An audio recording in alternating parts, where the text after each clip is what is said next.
Welcome, welcome, welcome.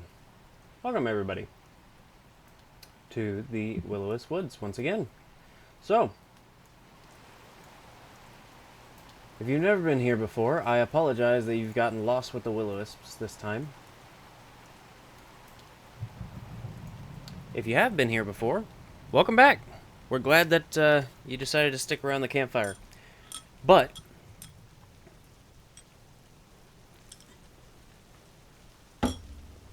gotta keep myself occupied or I'm gonna start yawning because I can't stand the sound of my own voice. So, we are back with Steam and Rain once again with our wonderful players. As you can see, one of them's missing at the moment because he has decided to go and play with his light fixtures. Nonetheless, we have Darrow, Thormir, and Larz with us tonight. We are going to be playing with Steam and Rain once again. We're going to be rolling some shiny click-clacks, and I've got a new collection of them, so I'm going to be very fun with that. Nonetheless, that's what a pound of dice sounds like against wood, by the way. Anyway.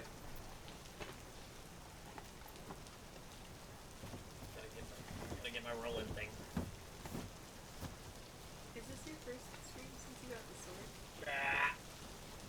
No. No, it hasn't. It's not been the first stream since I got the set because Sword. we had episode like 72 of Grandiasha. Oh, that's right. But nonetheless. I thought that mine So. Oh, now that we're sorted, now that we're ready. The last time we were here, and the last time we were playing, this wonderful group had just returned after dealing with what seemed to be massive worms, these strange scavengers that were taking residence in the mine shaft. However, it seems they may not be the only ones. The group has come to the conclusion that there may possibly be more within those mine shafts, as the worms left massive burrowed holes, and the group had talked amongst themselves that with the fact that no one had seen any traces left behind of the miners, that these strange worms may not be the only creatures down here. Or there may be a bigger one. Who knows? But either way, after venturing down into the mine shafts and finding themselves faced off against these massive scavengers, the group then found themselves coming back up to the surface with evidence of these creatures being down there to the foreman, who now, with viable proof that something is down there, can officially close down work on at least the deep end of the mine. He's shutting off the mines. Anyway. Now, with an idea of what's to come, and a little drained after fighting off 4 of them, the group now finds themselves heading back to their resting place late into the evening, getting a good night's rest. And along the way, getting a few stops here and there, meeting with a few interesting figures, one of which just happened to leave a vial of something outside for Larz. Or possibly just on accident. But Whatever shall I do with it? The group now, after attempting to stop at a few shops along the way to see what they could prepare with, and see if the shops were even open at this time, the group makes their way back, gets their rest in, and awakens the next morning. Hit points still hurts. What's your hit points? 18 out of 43. Fucking 15 minutes in and this shit already wants to start. Alright. There we go again.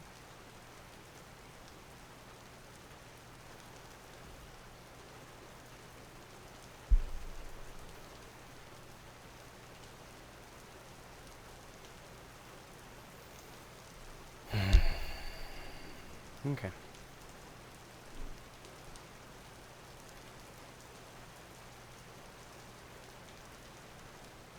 Anyway, y'all were yelling about something. What do y'all want? We weren't going to sleep. Oh, we're time. We ended the session with Matt staying at the bar because he wanted to gather information, i.e. get fucking plastered. And me, James, and Ferrati were going to the fucking Emporium so that James could look into some magical item bullshit. Or potions or something. I don't know. He was doing something with magic. I need more spells. And we were There was also something else that was that direction. We were trying to go to the bestiary, which is Oh, outside of town. yeah, bestiary. To find more information on the worms. If we do short rest, then I'm not going back into mine today. I have like 0 no, spells. we're near the end of the day. We went in early in the morning and then we got out like late afternoon, early nighttime. They got directions to We were saying like 4 or 5, maybe 6. I think we were talking about when it came to like time stuff. I thought it was like 3-ish. I don't fucking know. Especially like with the time to go from there to Windsor Wyvern and all the other bullshit we did. Fuck it, it's like 5 or 6. I want to go to buy magic items, please. Or not items. I mean, depends on the price, honestly. But Everything's too damn expensive. welcome to my world, where my spells cost 150 gold pieces just to buy it, not to even add it to my spell book.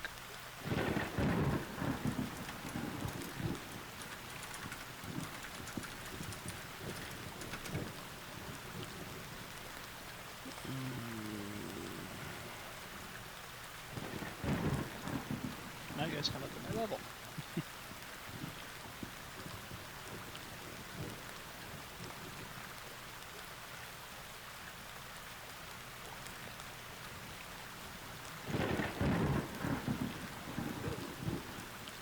I only have 112 gold pieces. Okay.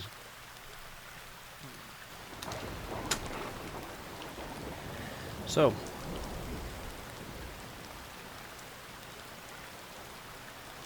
Matt, perception check. Other two, investigation checks with advantage because you have the name of the place.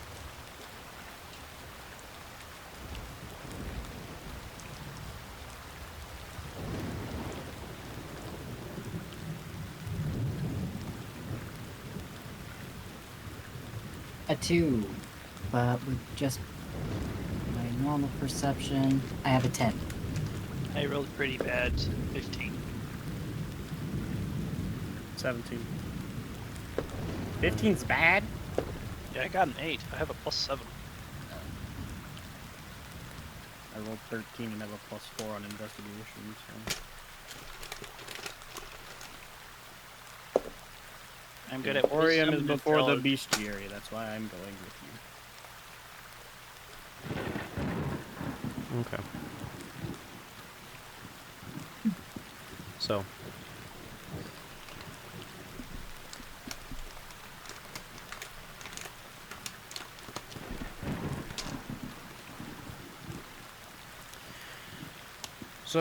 with Larz and Darrow both taking the time to ask questions, ask about the Emporium, making their way around, and seemingly following the string of people pointing them in the directions.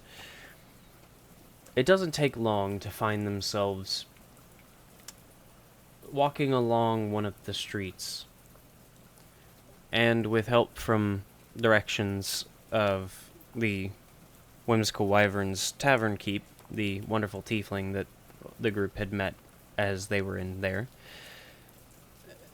it helps point them in the right direction as Darrow and Larz find themselves in front of a rather beautifully designed little shop. This wonderful little building having little shelves outside showing little plants and such, just decoration mostly, just to kind of fill out the glass.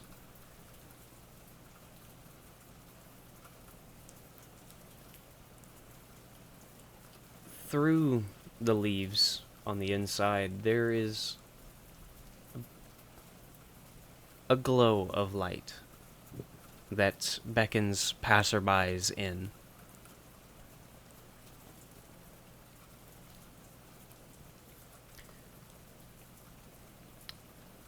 As you step inside,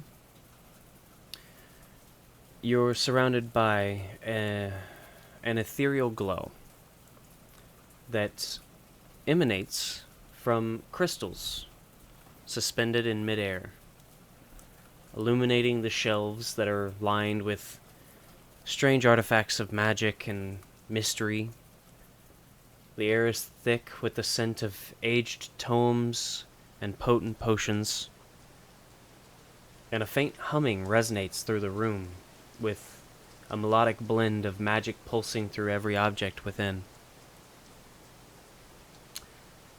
The shopkeeper, as you all have been told, a half-elf, watches with an approving gaze as visitors explore the endless possibilities, with a number of people scattered about the shop, looking at each of the shelves, scanning each of the potions, reading through a few of the tomes.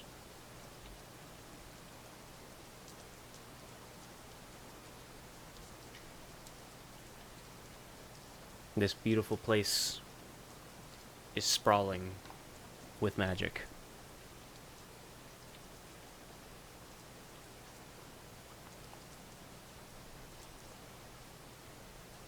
You can see on one of the shelves a placard with a sign, Potion Brewing, and underneath it, custom potions concocted for specific needs.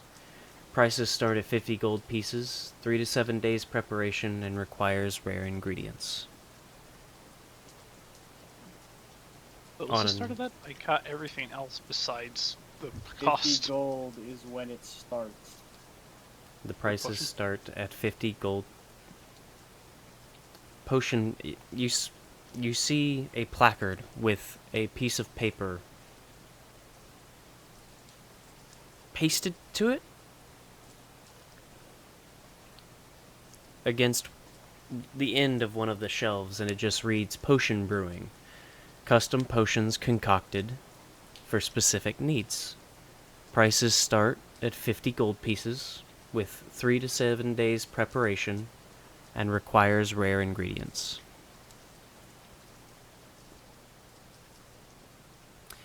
On another shelf, opposite that one, but with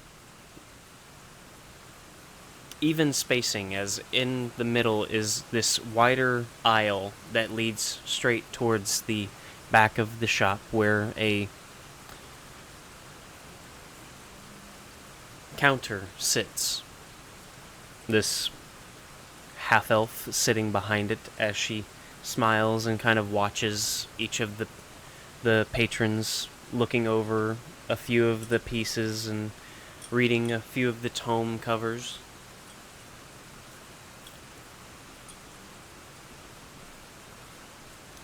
On this second placard, scroll scribing. Creation of spell scrolls up to level 5. Prices vary based on spell level, with 1 to 4 days, and requires spell components.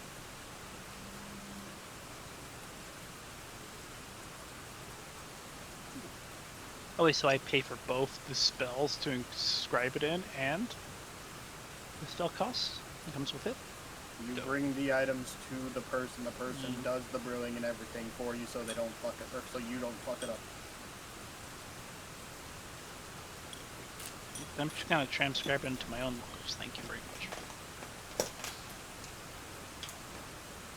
Looking around bubbles. What price range are we seeing for ring stuff? You have a list? Yes, I have a short list. Can we post a list? The magic items are a little interesting. And I'm not entirely certain how to actually share them. Take a picture. Send it in the group chat. Anything I don't know, I'll ask. I would say for most of this you would have to ask. Oh, fun.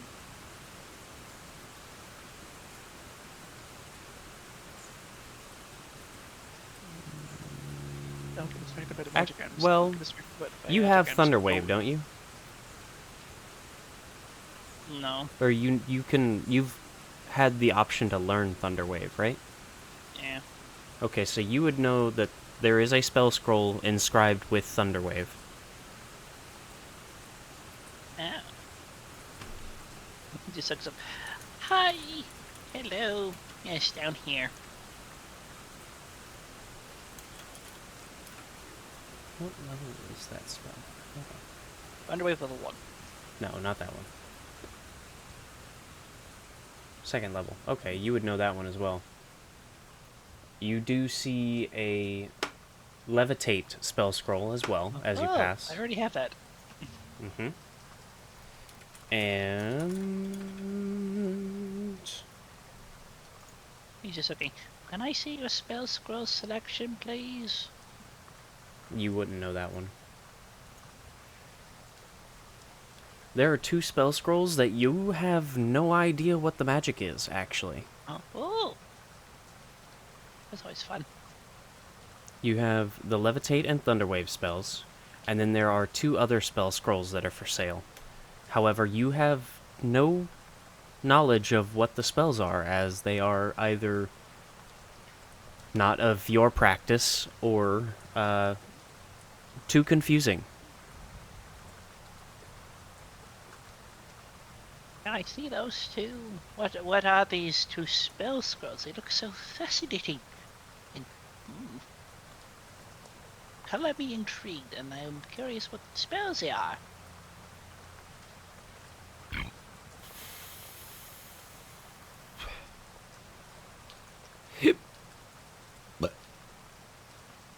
Sorry. You dying?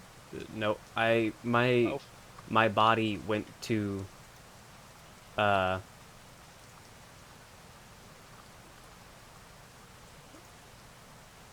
my body went to fucking burp and hiccup at the same time. And you took a screenshot. I fucking took a screenshot, yeah.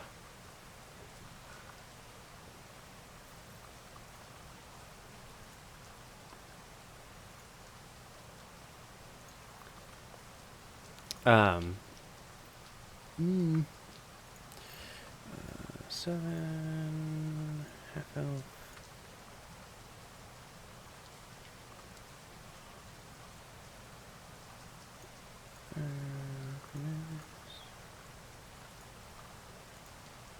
Alignment. Chaotic good. Ah. Wow, it's very powerful information. Chaotic good. Ooh. It's like if I was a cleric or something, I could use it to my advantage.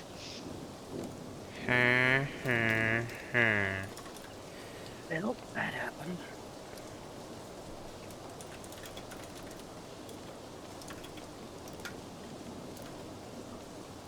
There we go.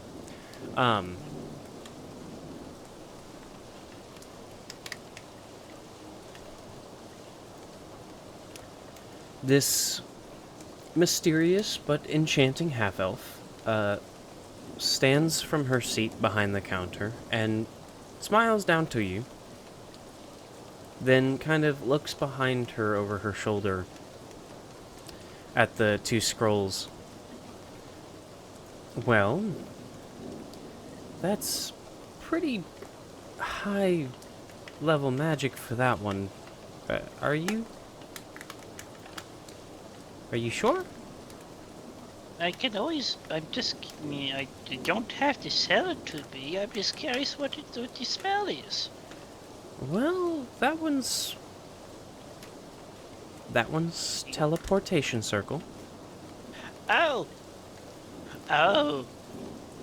I've heard a rumor and legend of that. Oh, that's a very rare spell there. It's a bit out of my power range at the current moment. Or not power range.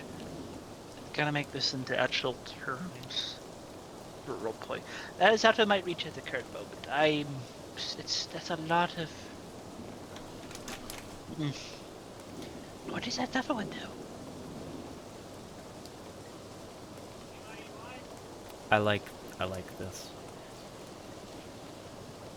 The vivacious D&D. half-elf stands before you with silver-flecked auburn hair that drifts like vapor around her shoulders. Adorned in layered vials and satchels, she harnesses an unpredictable amount of chemistry and arcane knowledge. So... Her eyes shimmer with fiery curiosity, and she moves with the grace of one perpetually dancing on the edge of discovery. Laid son, wizard.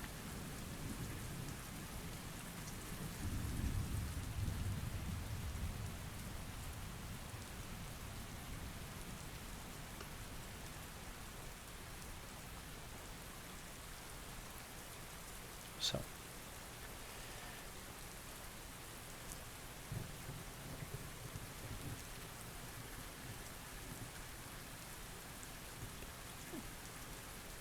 And you also notice that she has a number of items kind of scattered about the space as well.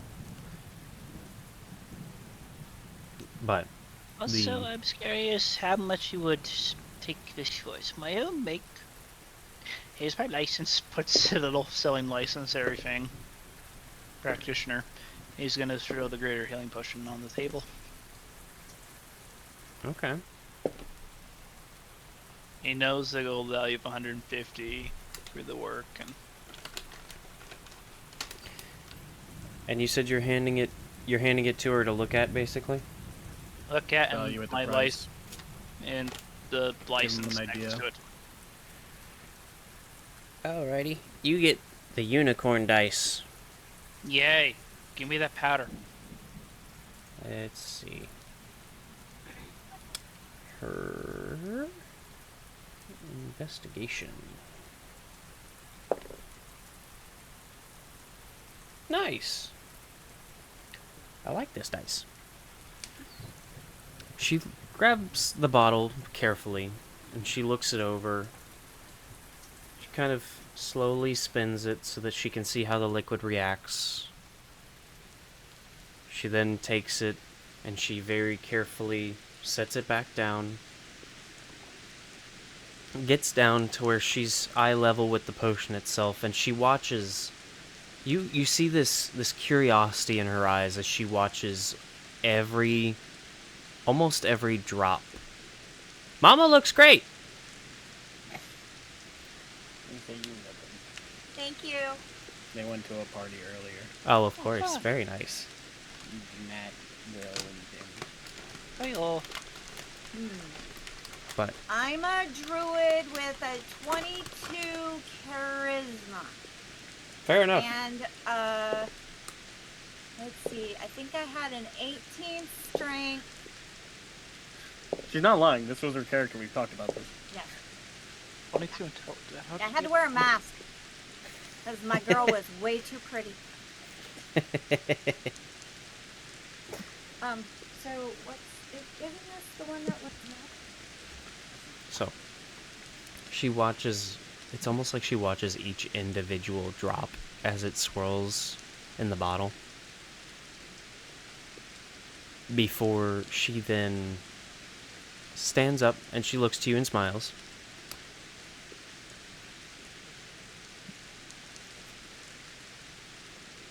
To make sure I can make a profit off of it, I will give you 125 for it. Oh. That would be a lovely price, thank you. Is there anything else like this that you'd be willing to sell?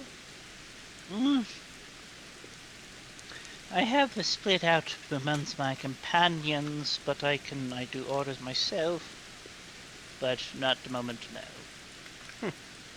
Well, if you ever have anything that's of this grade or higher that you come back with, please feel free to talk to me. I'll be willing to buy it off of you for a good price.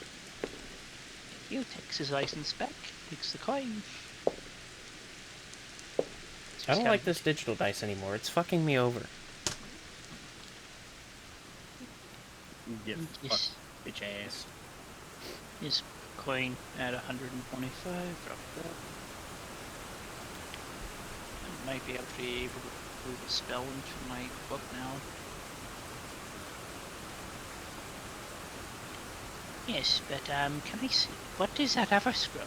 Besides a wonderful teleportation scroll. That one's conjure animals. Oh.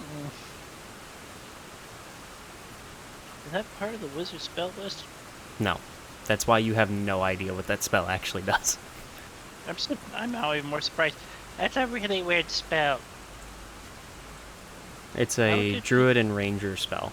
So You're just looking Thormir at it, actually it's like knows. He's just looking at it, it's like it's drops and everything.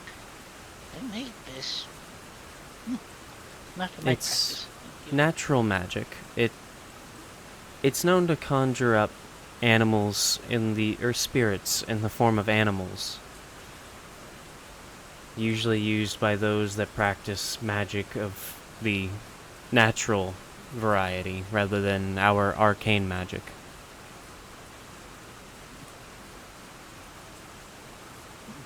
Interesting. Not much of my alley, then. Okay. I always forget. Would you happen to have any other scrolls in the back concerning alteration, evocation, or transmutation?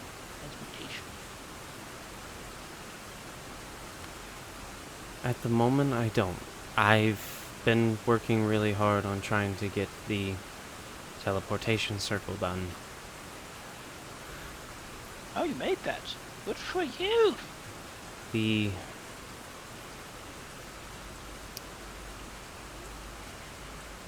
That was a special request.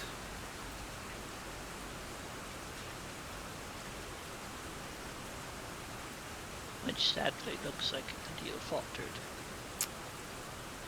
For now, they didn't have the gold to cover the cost of the spell at the time. They said that they'll be back. For a spell that power, how much would that cost? 5,000 gold pieces, at least. Oh, good heavens. 5,000. For how rare the magic is, it's understandable. Looks over to the unlearned. So it's a spell that allows from all rumor has it allows you to step into one circle, put that circle anywhere, to another permanent circle. Be anywhere in the world, it will be there instantly. would Yes. make our whole travel really simple. Please explain this to Darrow. I understand the concept. I'm not a child.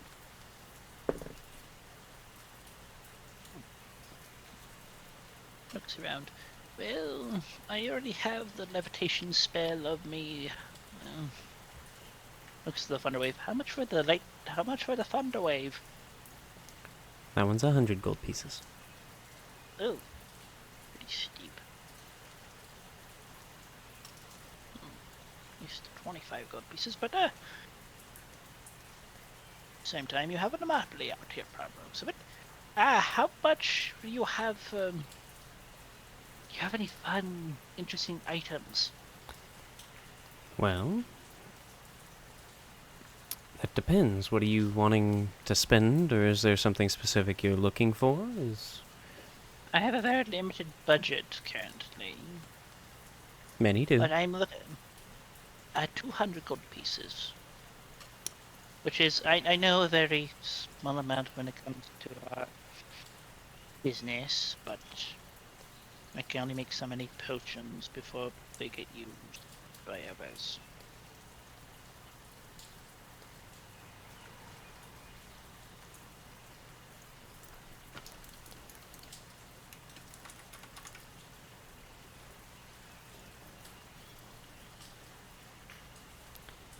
Well, within your price range,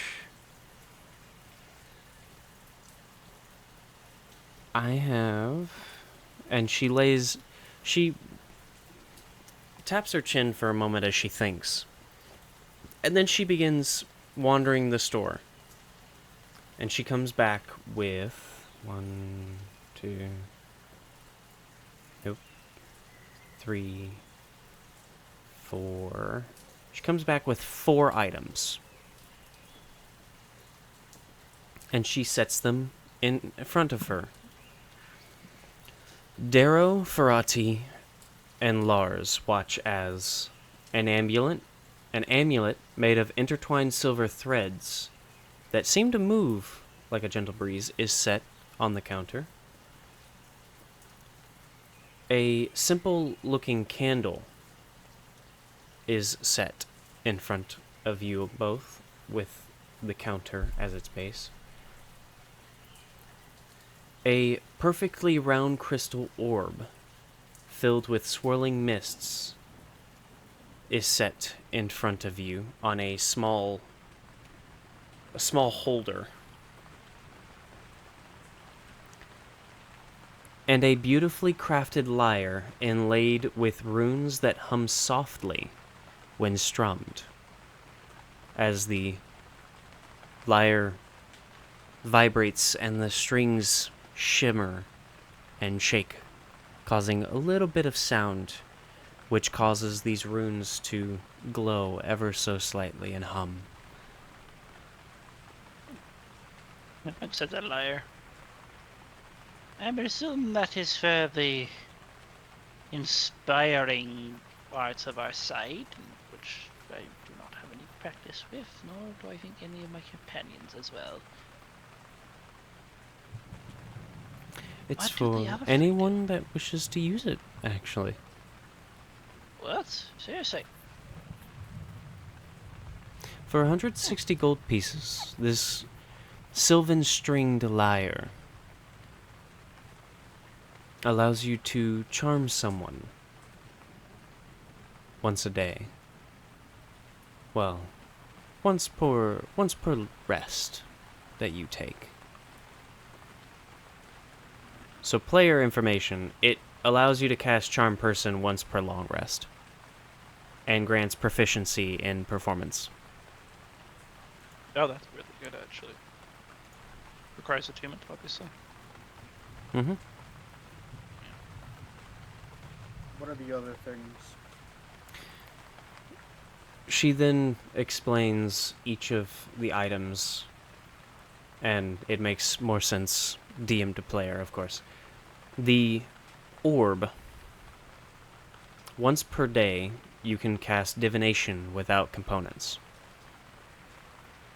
for 190 gold pieces.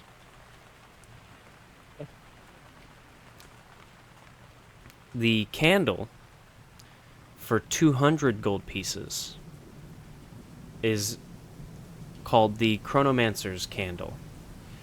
When lit, it grants the user an extra bonus action per turn until extinguished. Okay. When lit, this Chronomancer's Candle grants the user an extra bonus action per turn until extinguished.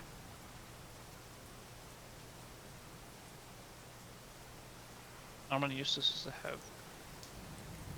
Is it just a permit candle? Typically candles just go down. It's a simple looking candle.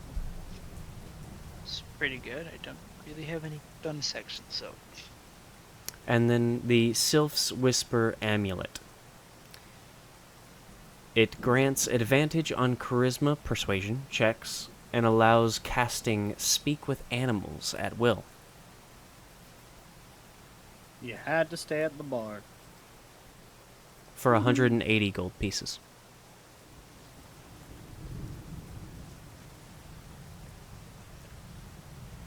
He's just looking at this stuff.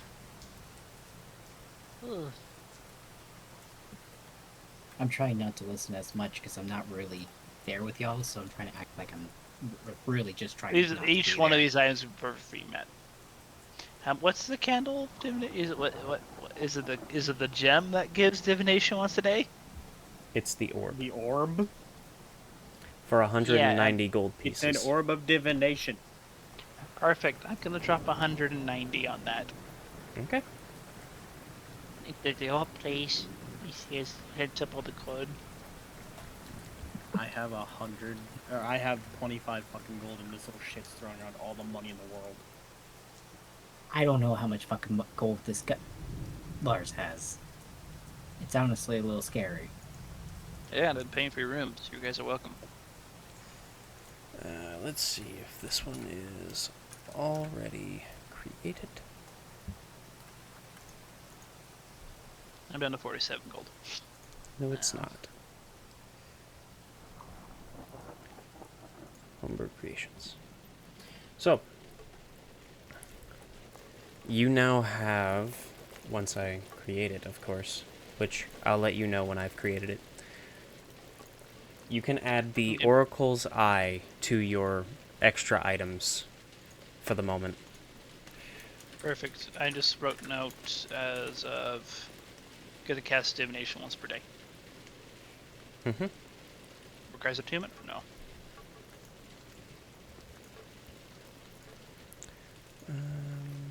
Wondrous item. This is a rare item. Requires attunement. There it is. Attunement to any caster. I'm sorry, guys. You guys got locked into this item. I knew when we were walking here there wasn't going to be shit for my character.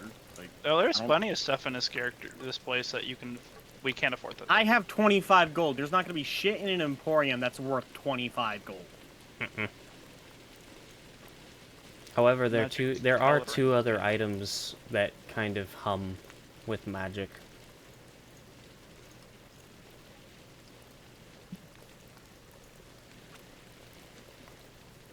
One What of is up them with being you, a Lara? cloak. I Yeah, and how much are those? Oh, so bad. I love cloaks. Cloaks are the best thing in this game. Yeah, how much are those? Fucking Mm, 500 gold?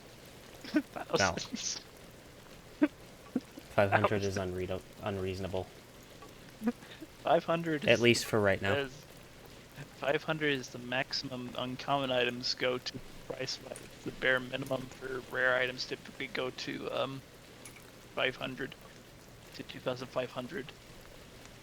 Not 2,500, but 5,000. And very rare items are going from 5,001 to 50,000. And then legendary items go up to 50,000 and 1 plus. And then artifacts are priceless. Lauren, get your mans. I didn't do anything. You're chewing your pop filter. I didn't do it. I can clip it if you want me to. I don't know what you're talking about. You can clip it in about 30 seconds. Clipping it. Well, I didn't do nothing. Yeah, but I will definitely let you know if I've come across any other. I do make some other potions of that grade. And I'm still here.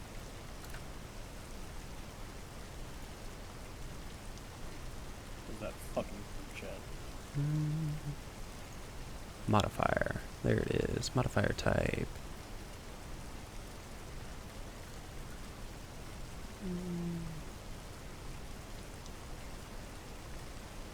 Wait, is it just advantage for all saves or all checks using those? What? Charisma, persuasion, deception? For what? The amulet. No, it's just persuasion checks. It grants advantage on persuasion checks. Okay, so Mike, if it gets all three, holy crap, I should have thought that. 1 per long rest. Save changes. Well, I just simply got a spell I would never have access to, so I'm pretty happy. Copy.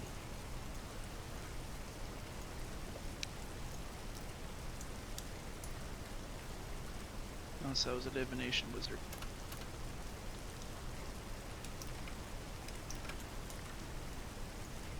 There we go. Save changes. Alrighty. Is there anything else that you all are No, looking I'm broke. at? I'm at 47 gold, I'm broke. I should mug you. Who's watching Yeah. Ferrati? I guess me, like, I just curious. Just curious, letting a child loose in the magic emporium. Yeah, great. Just curious. Just want to make sure. Ready to Just wanted to see Good if idea, either of good. y'all had your eyes on her, or if it was all just watching the magic items. again, I knew that when we came here, I wasn't gonna be able to fucking get anything, so I haven't been looking or asking anything for that particular reason. Everything's out of my fucking price range. My fucking, gold expenditure shit for my character is 1 gold piece a day of, like, I don't need much, and I don't make much, so. That's actually That's not necessary. no. You're not having to do Food's that. like a copper man. Do you not remember that, like I said, I need your help going back over my character and fixing it because, like, everything about it is fucked because it's 15 different things wrong with it? There's nothing wrong. One of with the your options I character. had to put in there was how much gold a day does your character usually spend? Oh yeah, for, no, like, that's to just live? you can leave that blank or put one on there as an idea of like what your character originally was spending to survive, basically, before all of the party stuff. And even then, that's really only if you have like a base of operations.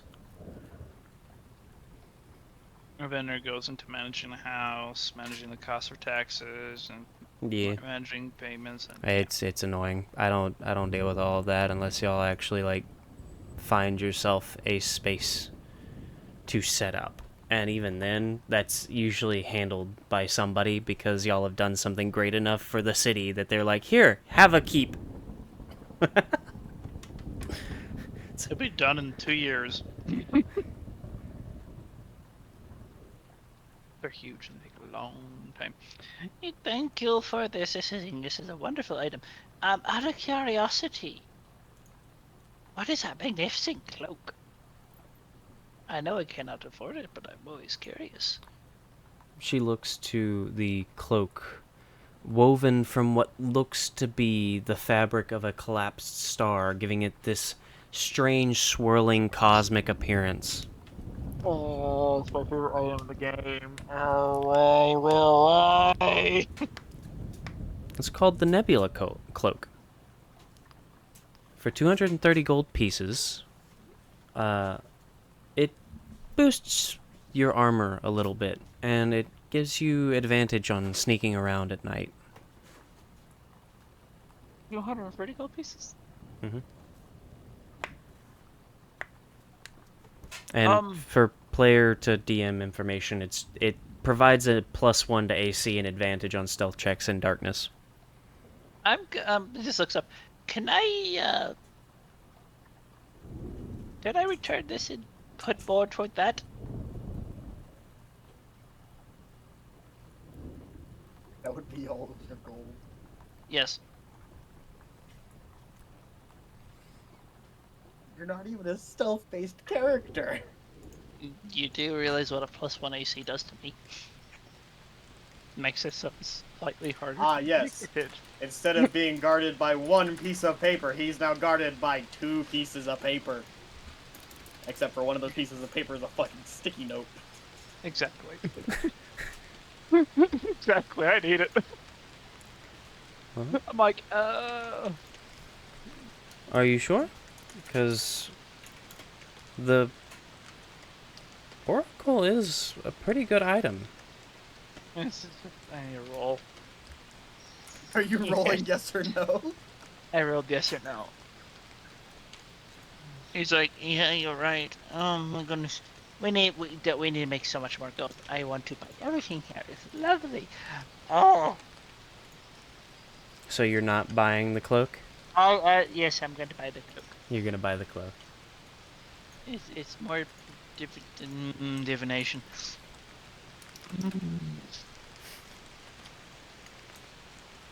Fourth level spell are +1 AC and advantage to stealth rolls in a dark area, which we're going to.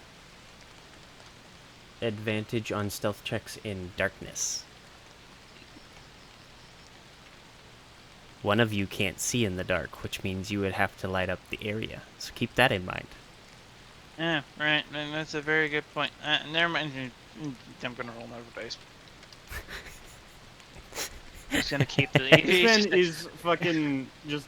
I want this. No, I want this. Never mind. I want this back again. Hey, you're right. You're right.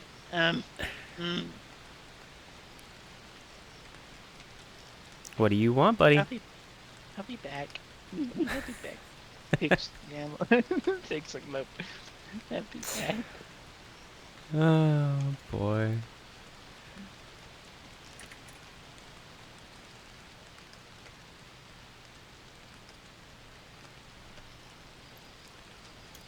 Divination's better. Divination's better. Divination's better. I don't know. +1 AC in stealth rolls.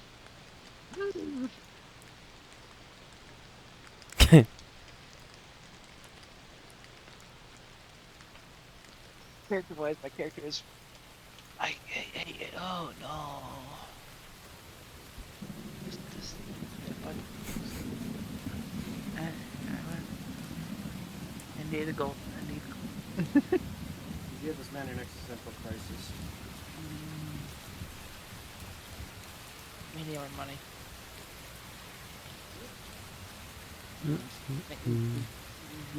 Thank you for the time. I'm Darrow. We need to leave before. This is so much good stuff. You are fantastic. Thank you.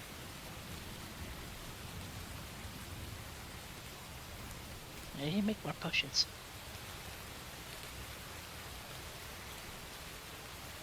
Just goes out for a ball. That's Yufjin's hands.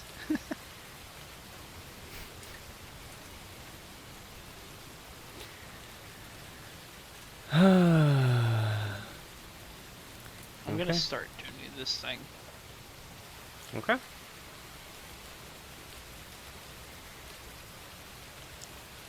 If that's what you want to do.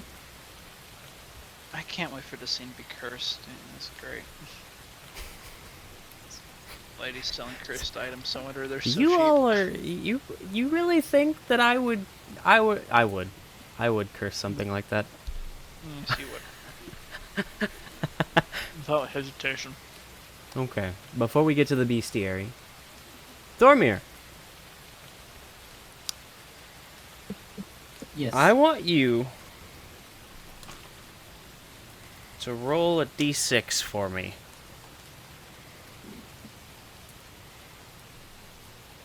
Gotcha. I got a 4.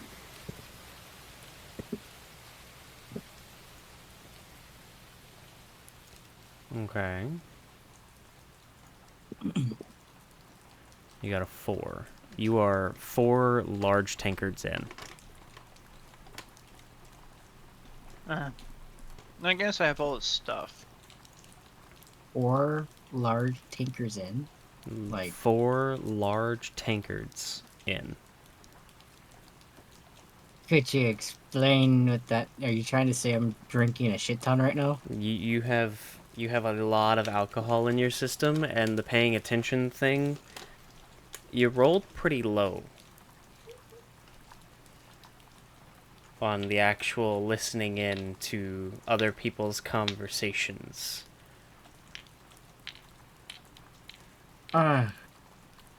So you're drinking, you're enjoying yourself, you're having some fun. You're kind of, you're getting there.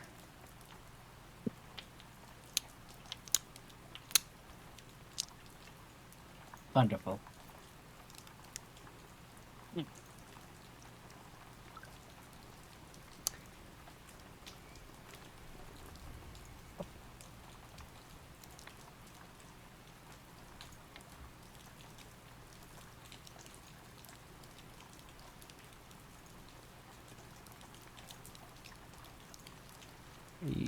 You've got some. You got a little bit in your system now. So I'm just buzzed. You're having some fun, yes. I'm buzzy. Okay. Okay. Now, My. Okay. I would like Damn. you to roll a D100 for me.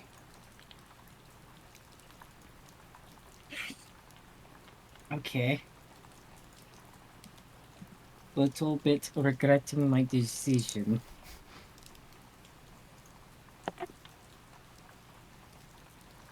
$89. Oh yeah? Yes.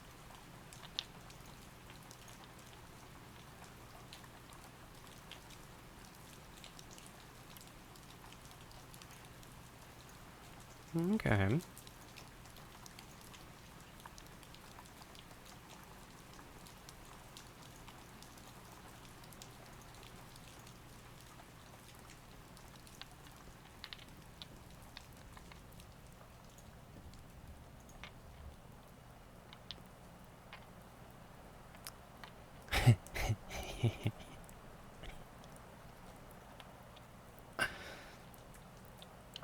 You're sitting, Concern. you're drinking, you're trying to pay attention, but man, does this drink feel really good.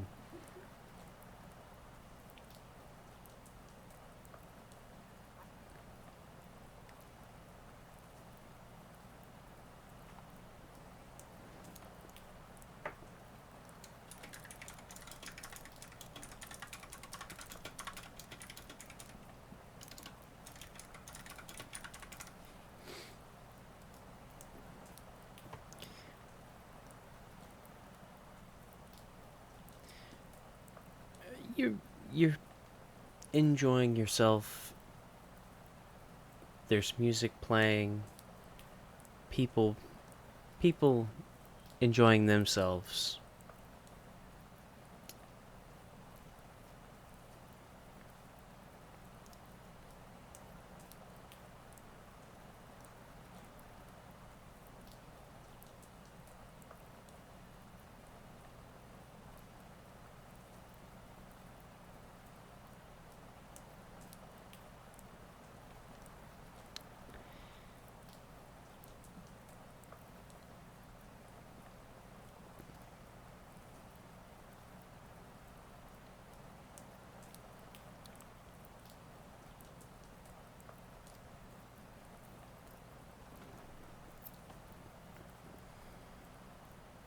The rain pitter-patters against the shutters.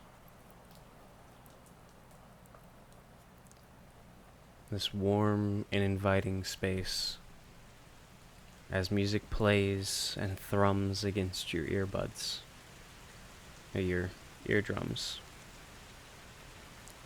Earbuds.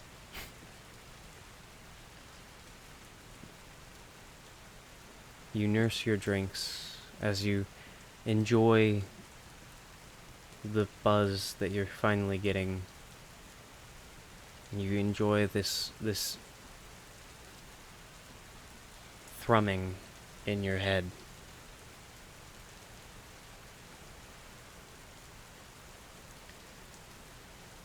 You hear talks around you, just idle conversation. Nothing you're listening for, at least.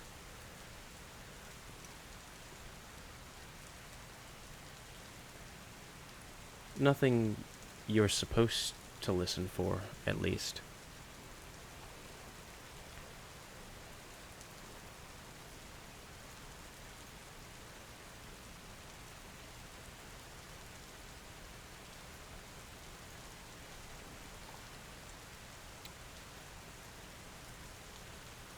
But you hear idle chatter. You hear a lot of idle chatter. What's your passive perception? 18. 18.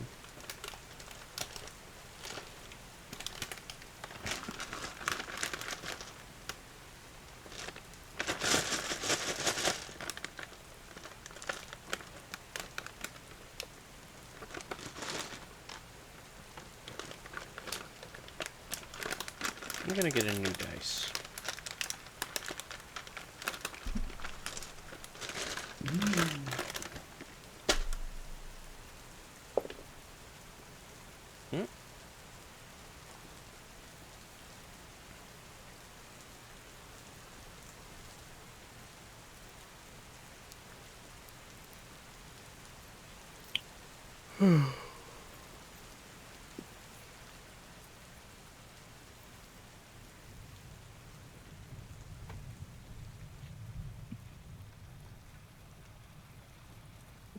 As you try to listen and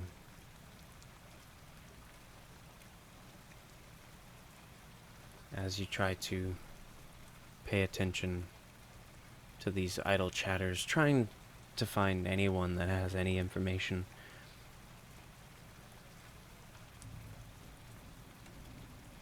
as the rain pours outside,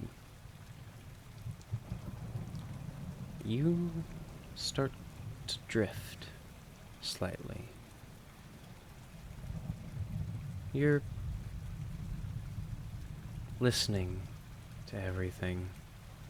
The sound of people talking, the rain, the water outside as the smell of rain tickles at your nose and is quickly overpowered by the smell of the alcohol that's put in front of you as you take another drink. You set the drink down and you look around, and you're not sitting in a bar anymore. You're sitting in a ship.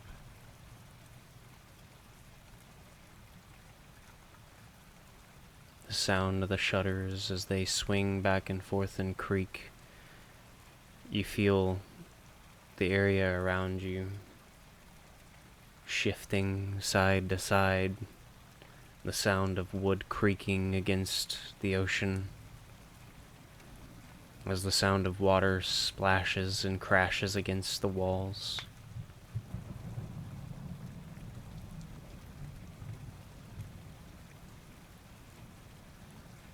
You hear familiar sounds of idle chatter from sailors that walk past you and sit and piece together tables of barrels and planks of wood that they've put together.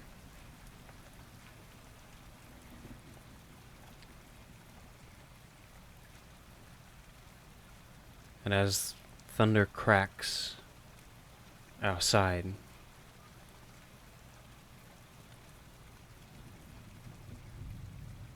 you hear the splintering of wood.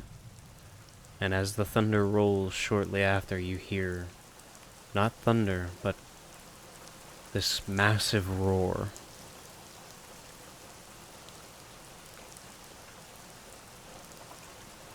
And as you fall back out of your bar stool, trying to gather yourself and figure out where you are, what's going on, clattering your drink to the floor and startling a few of the nearby drinkers, you find yourself back in the tavern, looking around at well-kept tables and clean floors. And you look up and you see now the tiefling woman that you had met previously with your comrades has now come around the counter and is carefully trying to look you over and see what's going on. And as your ears ringing slowly dwindles and comes back to, you can hear her voice once again. Are you okay? What's wrong? Is anything hurt? Are you...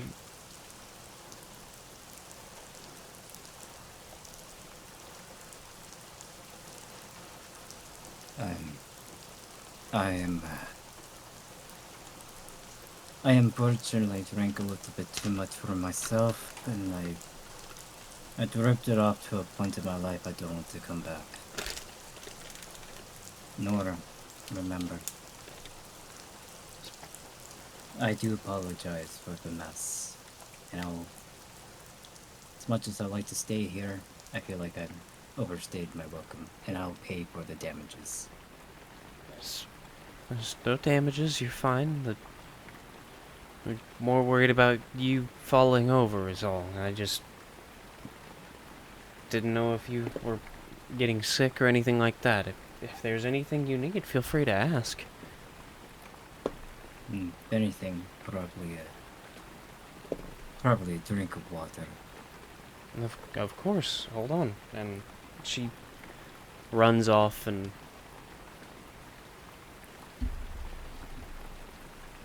comes back with a tankard of water, and as she hands it to you, I'd like another perception check. With your 18 passive. So I rolled a 15 with the d20. Mm-hmm. So is that with passive perception or with my perception? Just your regular perception. So 15 plus 8, that would be 23. Nice. As she hands you the tankard, and as she's sitting there in front of you, you look past her shoulder and you notice, leaving the tavern in a cloak that they're pulling up over their head, you see this head of hair that comes down to a very thick braid and comes over the shoulder. But on the side opposite of the braid, you notice a familiar sign on the side of their neck.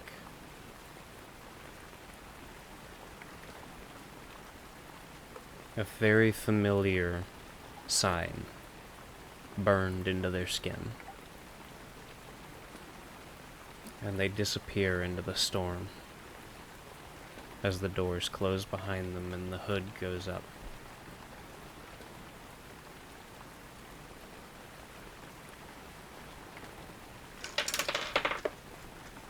At this time, how much do I owe them at this bar?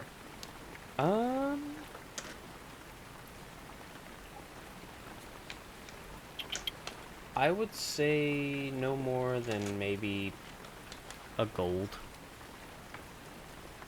Probably closer to 5 silver, actually, for the drinks. Puts down 2 gold. Okay. Damn. Damn, big spin though. So, Well, that's what. I had 5 gold total, so I put down. Not in total my pouch. The Lars has the rest of my gold right now. I got babysitted.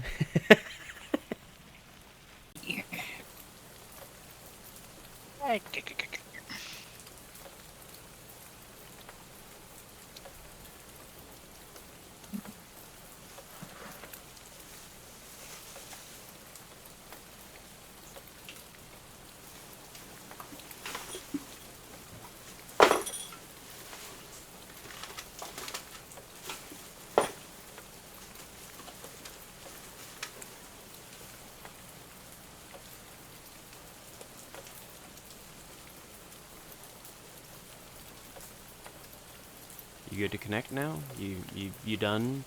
You fucking useless hunk of shit. What's going on?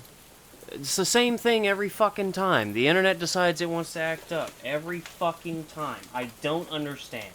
We spend hundreds of dollars every month for high-speed internet with Xfinity, but they want to fuck around with the fucking wires and play with the fucking wires and all that shit, so it doesn't fucking work half the time. I don't understand what the point of that is. What's the point in having high-speed internet if it works fucking 40% of the fucking time?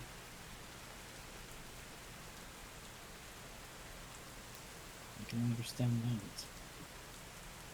Why do my parents spend over $100 a month on internet? Because it's reliable, and it's the only high-speed internet we have to choose from out here. And it works any other fucking time. And when it works well, but it's not consistent. Exactly, it's not consistent. It's not fucking consistent. Because they want to keep fucking with the wires, or they want to keep fucking with the servers and shit. I'm sorry, but you don't need to reset the servers 7 times a fucking day. Do it once at fucking midnight or something. At least then it's consistent. But no. They want to fuck with the wires every 5 minutes, and it just fucks everything up. It's very disruptive. And it only really does this when I'm streaming.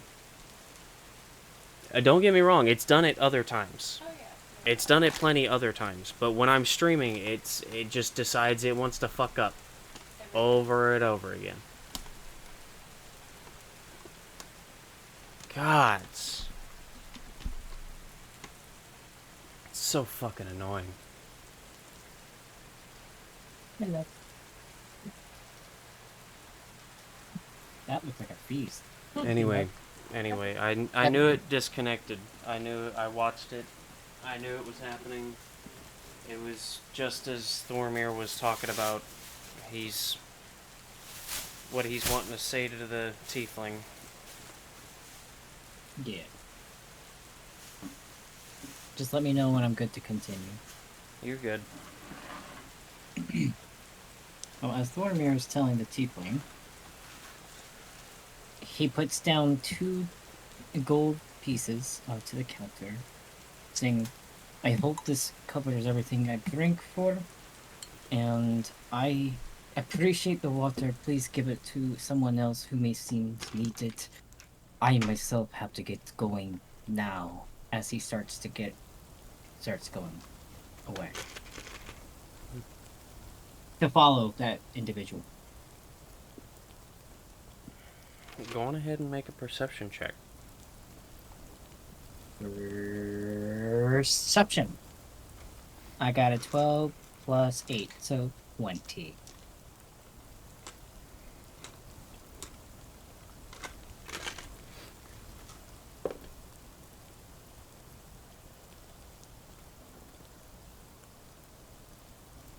As you step outside, and as you look around, trying to discern the figure. You look around and you see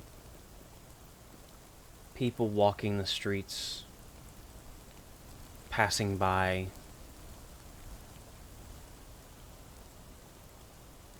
Hoods, more hoods. It's hard to discern who's who until you look down the thoroughfare and you notice someone ducking around a corner. Someone that as they quickly shift around the corner, the hood dances a little bit, and you think that you see the symbol once again.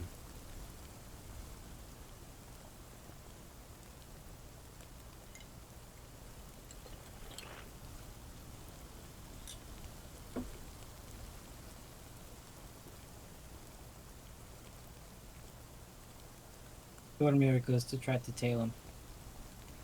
Alright. Are you gonna do it stealthily, or are you just trying to follow? How far away am I? From the corner, I'd say about 60 to 80 feet. Follow. You can't really be too stealthy. I have to catch up. Alright.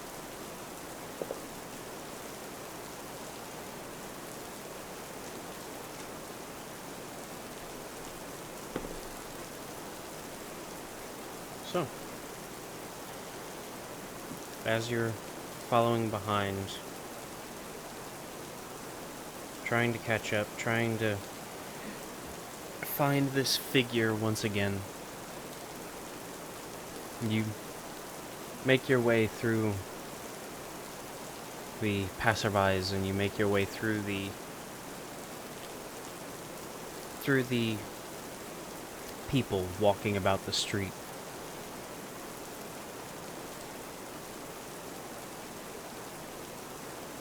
And you round the corner and you find yourself at the beginning of an alleyway. Heading down the alleyway quickly to try and catch up. You notice that it splits left and right.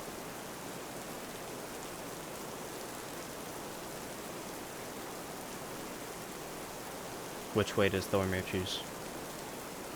I gotta roll for that.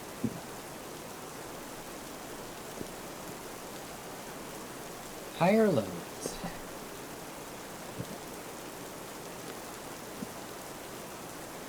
Goes right. Alright. You head right.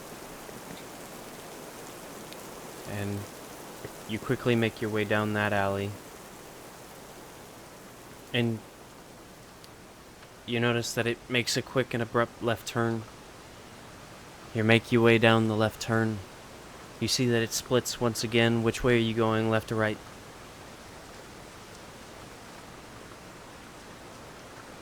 I'll take another right.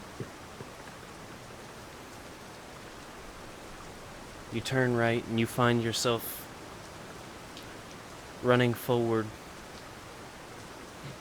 as it opens up.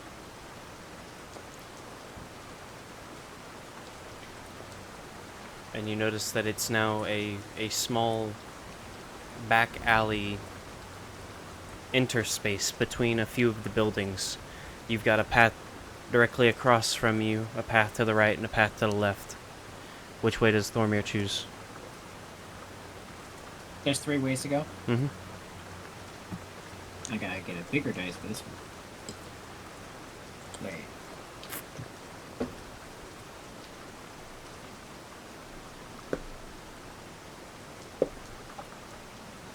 Gotta roll again. I go right. Again. My goodness. Alright. And I want a perception check from you.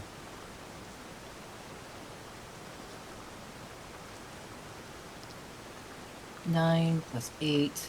That would be 17. Okay. You continue down the path, making your turns, making your twists, winding around these corners, trying to catch up, trying to keep up. You continue forward, and you're certain that you see someone round a corner up ahead. This dirtied hood that you had been following. This dirtied cloak.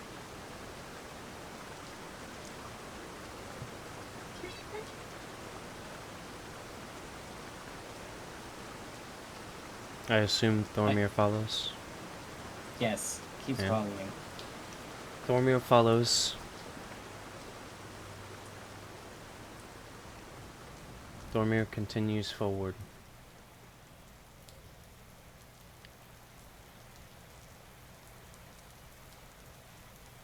Tracing along the alleyways, following along the path, the storm raging as rain smashes down against the concrete and the stone. The bricks wet now as water drips down the sides of the buildings. You rush forward still, trying to keep up.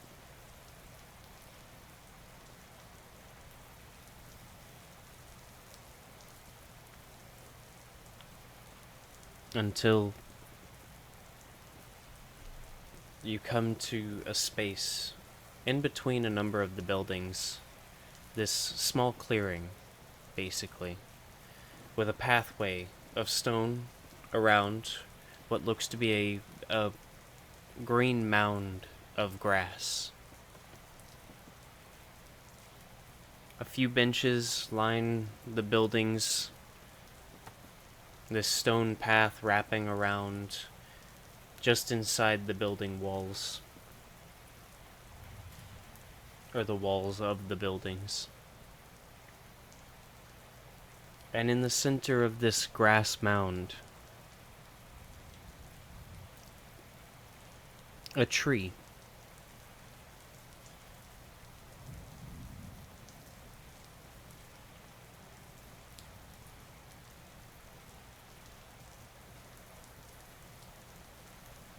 Just true. Just the tree. This strange dead oak tree that stands in the center of this little hill. Its branches gnarled and old, some falling as the storm causes a little bit of the wind to break through these buildings.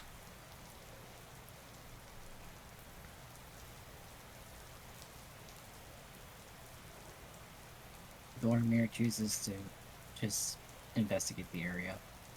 Walks on the tree. There's no one there. He'll just sit down on a bench.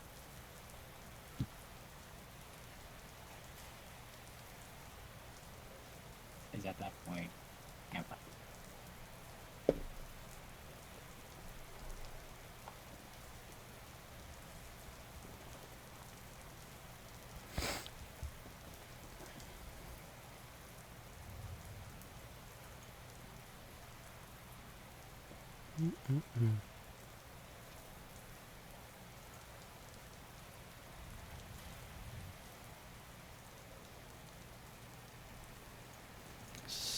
You sit down in the stone.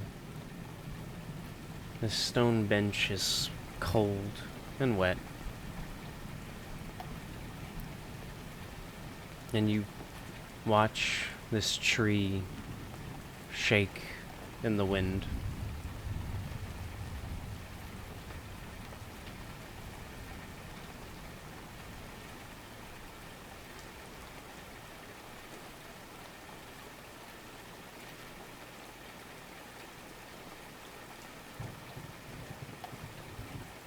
You see, as lightning flashes,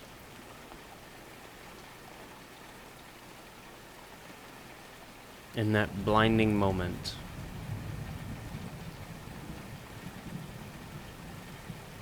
you see a pair of reptilian eyes staring at you from the tree.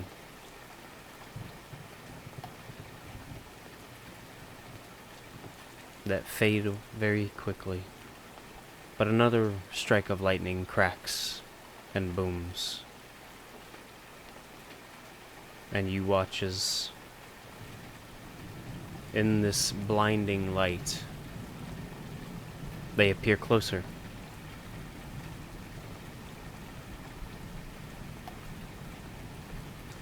And with a third and final crackle, you hear another erupting roar of electricity as the tree before you is then split in half by a raging bolt of lightning.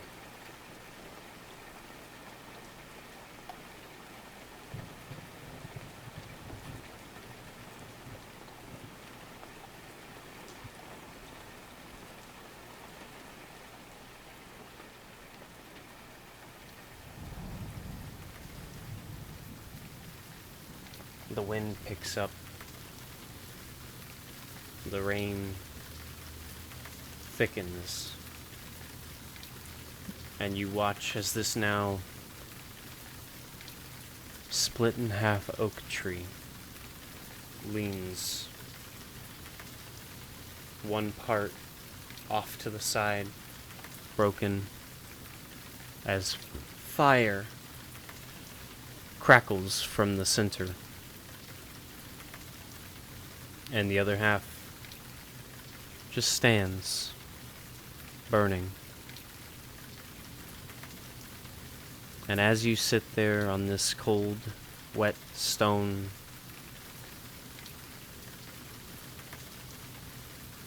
you look in front of you, and for a moment you feel as if you're swimming. And where the tree stands, you see a ship burning as one half sinks into the ocean.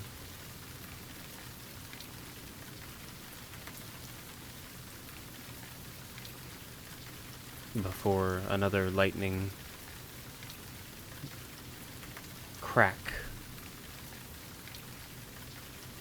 blinds the area. And Thormir is returned to his simple stone bench as the tree burns in front of him.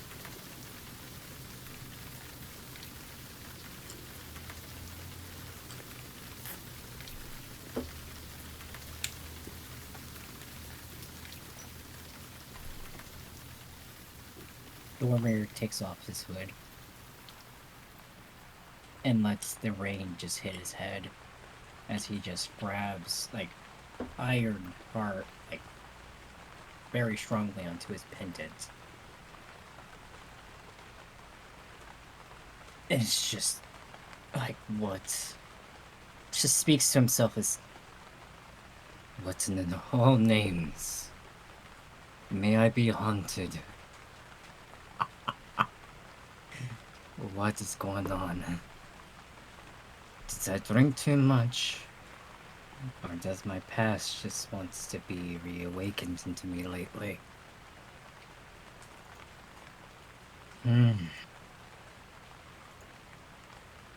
Either way, this is painful.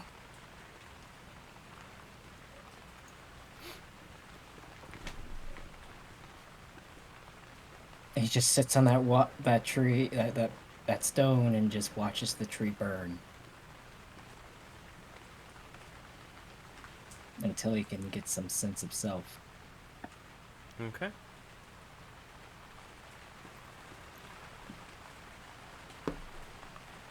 And while that happens, Larz and Hootie, or Larz and Darrow, as Hootie is enjoying himself some forced cuddle time, or he gets clawed in the face. Oh. And she's decided she's had enough. Say something. She decided she's Open had your enough. fucking mouth. Don't worry, we'll see her on the staircase here in a moment. Just beady-eyed and glowy. Beep. Oh, there it is. See? Didn't take long. Larz and Darrow, you make your way to the bestiary.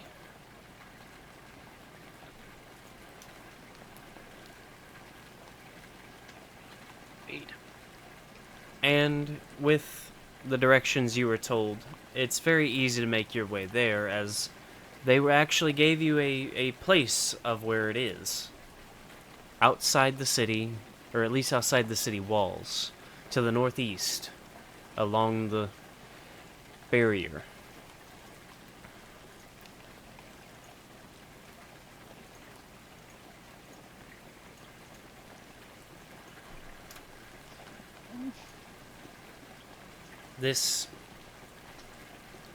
This travel takes a minute just because of the fact that the city's rather large for what it is.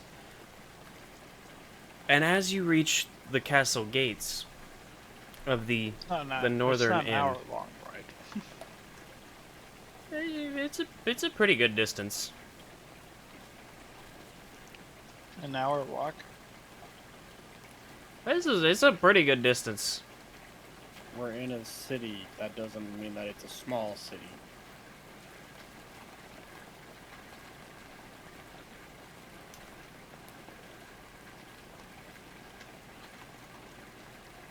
Okay. It is a religious capital too. The Vatican Well, City dude. is its own country. Do I get two? That's, I guess, the question in the end. Yes, actually. I will say that you get to attune to your oracle. Well, the city's big. Well, you're also just walking. It's not like you have a Walking carriage. and he just going, fucking fuck is Penny this was like, working? "What the fuck is he doing?" You started There's doing a that, speed and over all I his saw was Penny eyes just staring at you. What the Come here. fuck? menace. Those eyes are staring at your finger now. It's waiting for the perfect moment to strike. No. She likes to wait till when I'm walking. I sent you Snapchats about it. Yeah. She'll grab my fucking ankles and be a fucking menace about it. I have scars on my feet now. Her fucking dew claws and shit get so sharp.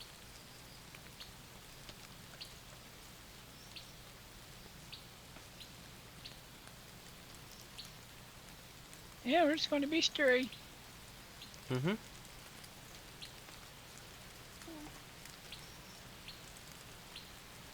Hopefully let Darrow back in the city.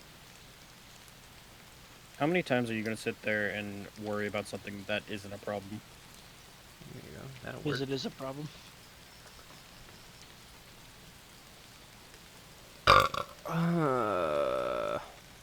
Yes and no.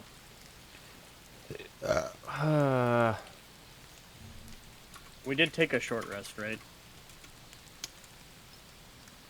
I don't make Like it at the beginning of the session. I took a short rest. I would You say guys you have been- you- could. Yeah, sweet. Do I get that short rest? You were in a Ah. bar drinking. I think you relaxed a bit. At least for a bit.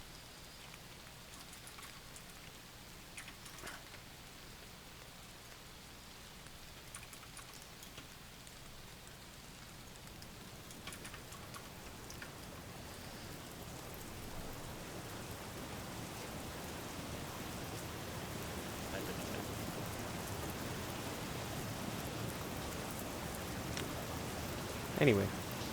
How the fuck does short rest work? What the fuck?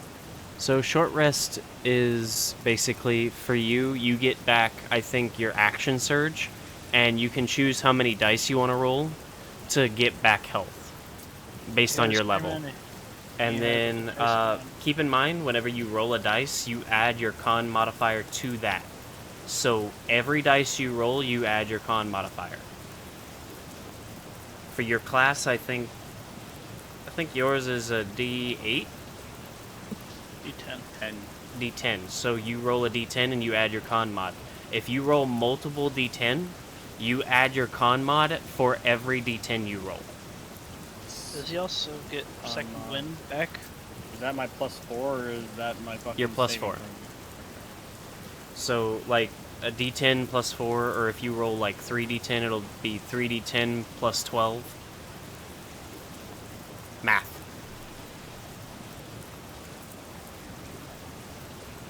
Alright, this is not a D10.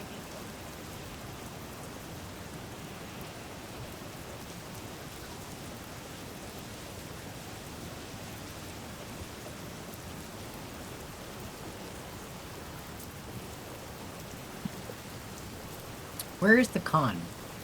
As you try talking If about I do that, Constitution? I'm just gonna get fucking full healed. Oh my god. So 1d10 plus 1. So whatever you get as the dice plus that, you get to heal? Mm-hmm. Okay.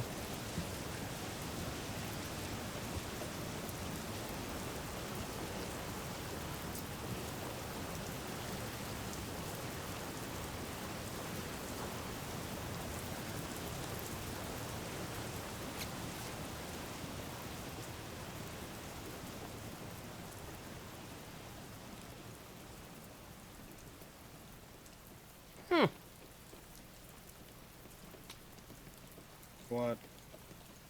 I'm just generating things with my worldsmith now. Anyway, so we'll make it that and matter. Great. So Larz and Darrow and Ferrati. Ferrati now more than ecstatic, at least more than you've seen her ever be at the mention of going to the bestiary now.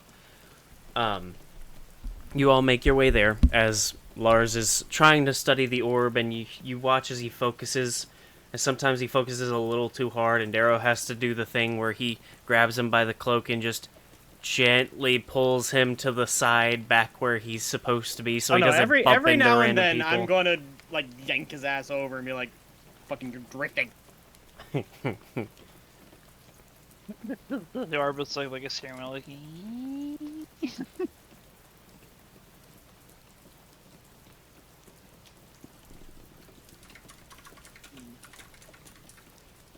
I'm just mumbling the entire time. What to ask? What to ask? What to ask? What to ask?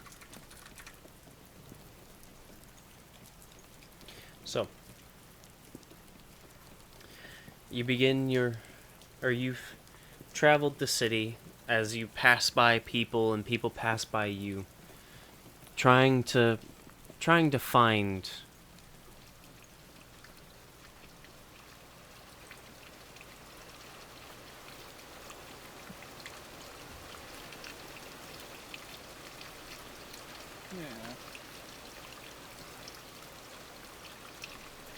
trying to find useful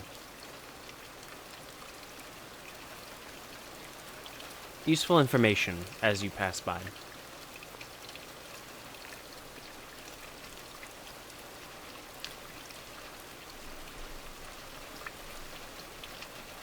You actually watch as your cat has now actually started wandering in front of you.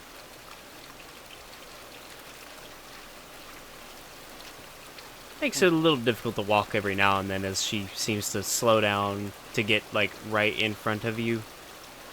And then as you almost trip over her, she speeds back up again. As if she's physically brake checking you. Except, what did you do to piss off the cat? You've been pissed for the past couple of days if you don't fucking remember the whole bit with the tarot cards and whatnot.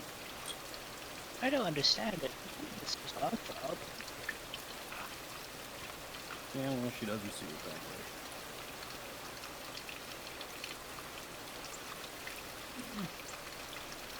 I'm gonna stay out of it if I don't want to get my eyes scratched out.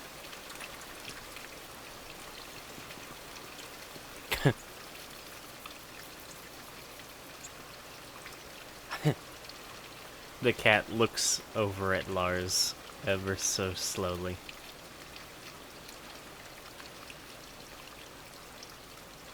Lars, unsure if it understands or not. He fully understands. Fully.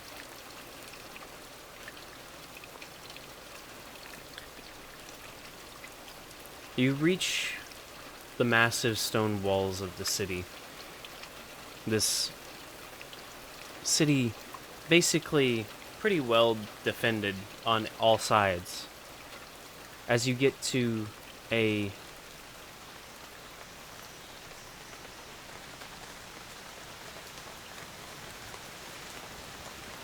very interesting gate. This gate seems to have been added into the wall, and it's got guards posted at it. But you watch as there's a path that leads out. And you can hear sounds. Animals.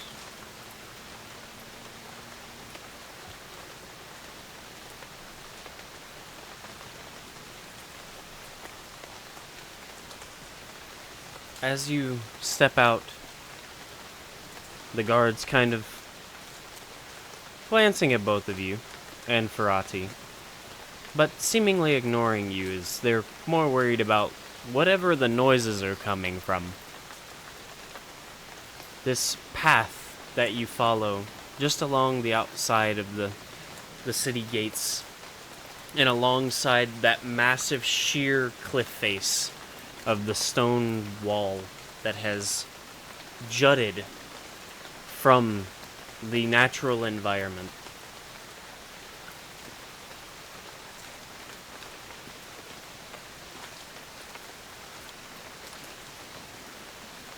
The three of you see as a massive aviary comes into view alongside a strange fenced-in area and a building.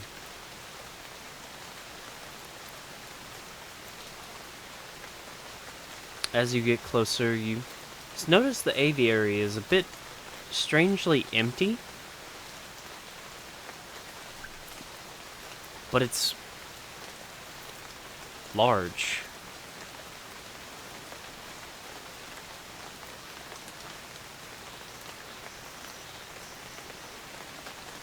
A little too large.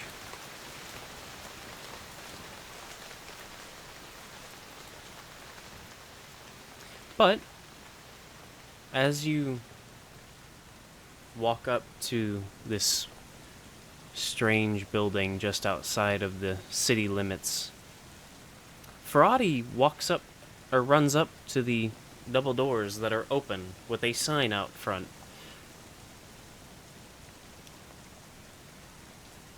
As you get closer, you see this sign reads, "Please ring for service inside."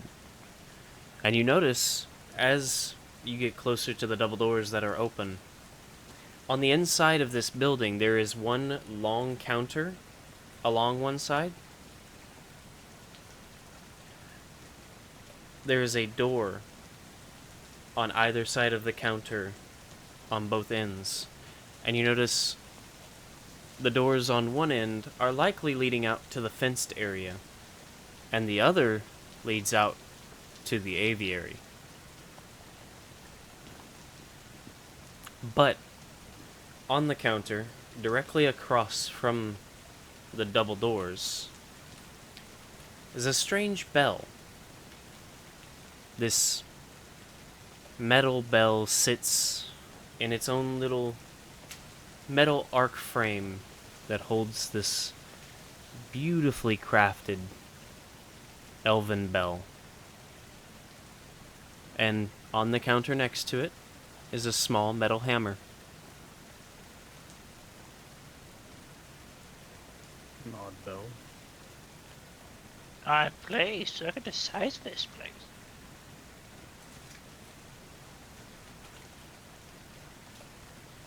Do you think they have animals? It is a bestiary, Ferrati. It'd be weird if they didn't.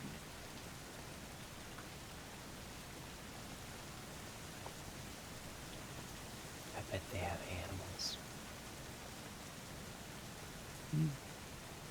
You do notice that they have a number of normal items.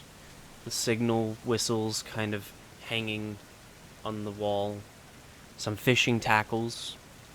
A few nets. You do notice that in a container, a glass container, there is a strange cloak that just kind of billows. You would look great in that.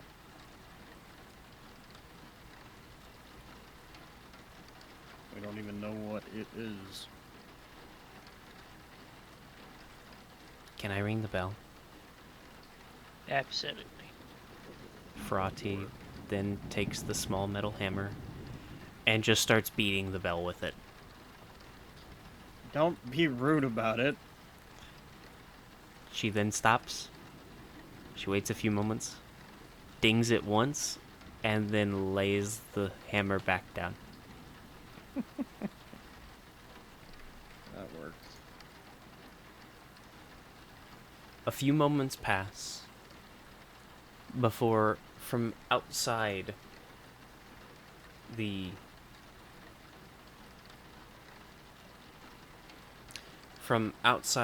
door that leads most likely out to the fenced-in area, a wood elf comes through the door. This emerald-streaked, piercing amber-eyed wood elf seems to step inside and close the door behind her with her foot, as she seems to be holding something in her arms as she comes in, and she kind of looks to the group. Yes, can I help you?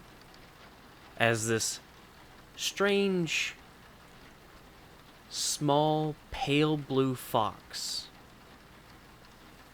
with bits of fur freezing and shimmering with what looks like ice rests in her arms. Excuse the little one. She's excited to be here. We were wondering if you could help us with some information, among other things. I might be able to help. We've been tasked with the mine issue. Don't know if you've heard about that, considering you're all the way over here.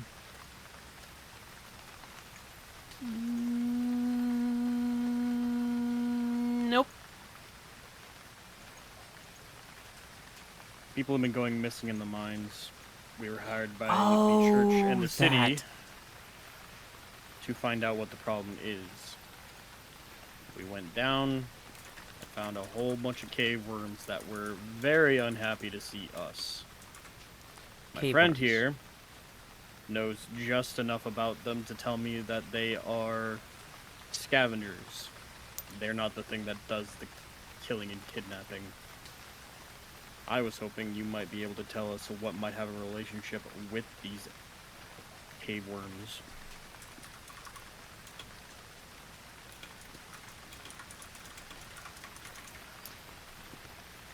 Could you give me a little bit more to go off of than just cave worms? Did I even write them down? Question. Or wait.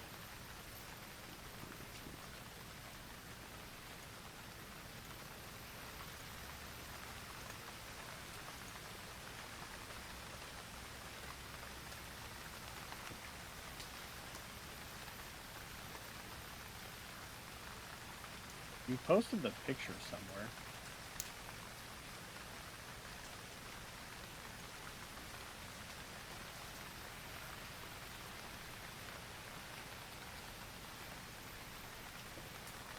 Just a moment and I can have it for you.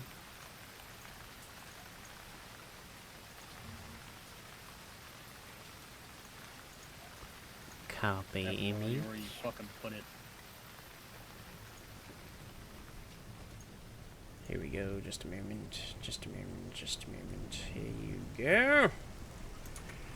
Bada bing, bada boom.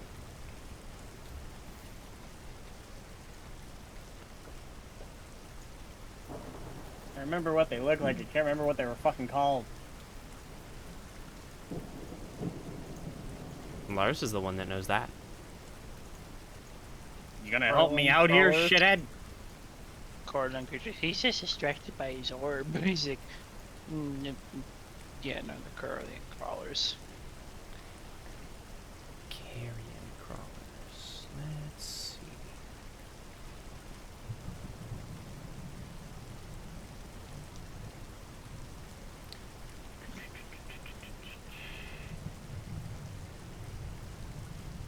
R-I-O-N. Crawler. Or Corion. Corion. Carrion.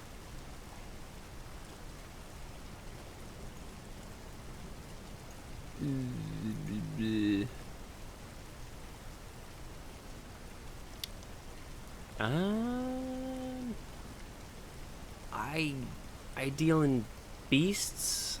I don't really know what a carrion crawler is.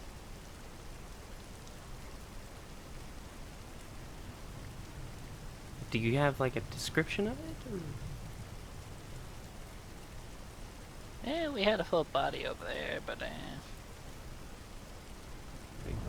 Big worm-like creature with some kind of tentacles on its face, glassy eyes, ugly as hell. They like to burrow around things. The That's all I tentacles.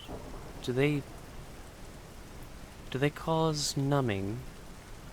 yes. Something of that kind.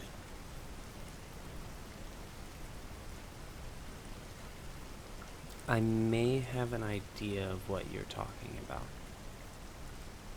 They hunt a few of the beasts that I like to collect. Oh. Wonderful. So. You told me they were scavengers, Lars. Yes, they normally are. Why would they be hunting? Well, if something's small enough, I'm sure anything would hunt it. Fair enough.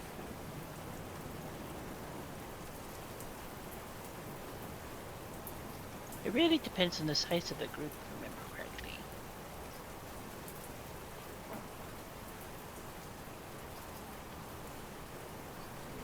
For example, if that carrying crowd was by itself, if we got only one of them, they would not have approached us in the mines.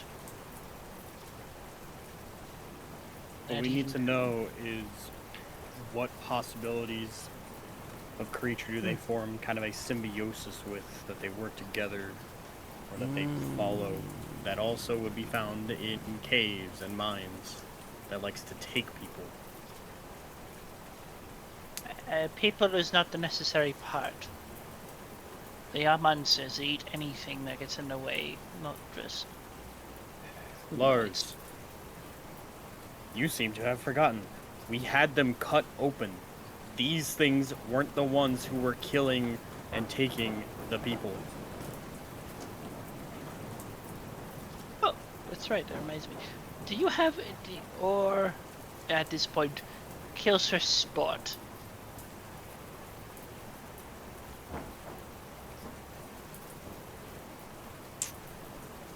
Some creatures like killing and just leaving stuff, but let go for a while. Come back to eat it. Most beasts don't really kill for sport. If they kill, it's for food, survival.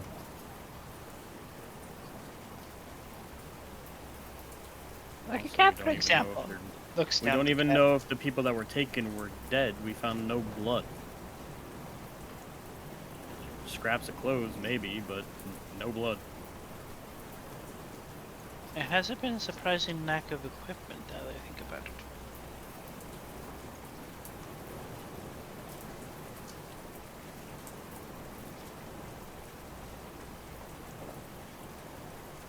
Hmm.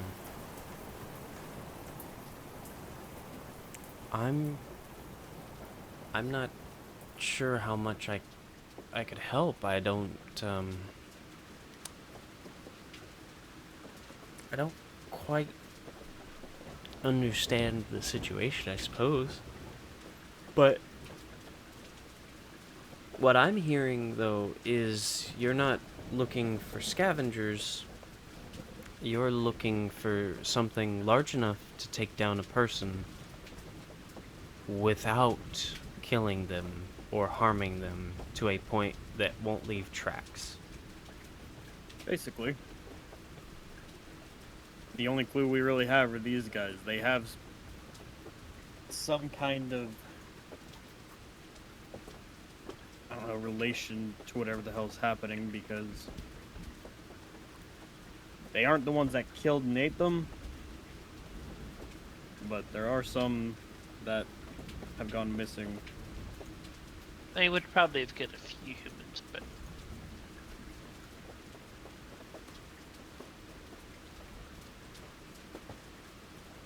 oh, I know what I can do. Do you have a little dry spot real quick? Just simply try something to sit real quick. You ask that as she's dripping with rain water, and the only dry area around you is her floor.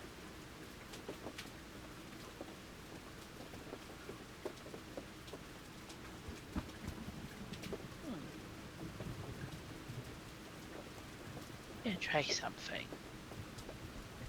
Sits down in the mud, or the dry floor, as dry as it is. Just starts staring into the globe and just starts rubbing it. Are you using divination right now? I'm using divination, yes.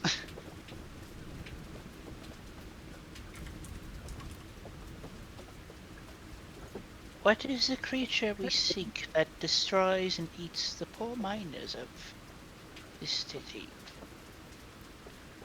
What lurks down below?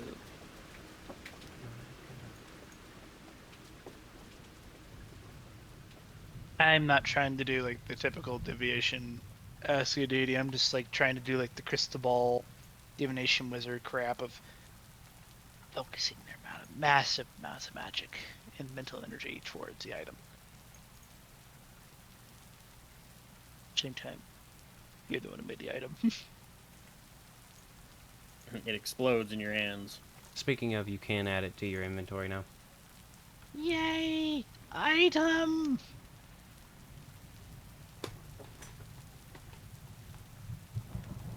Okay.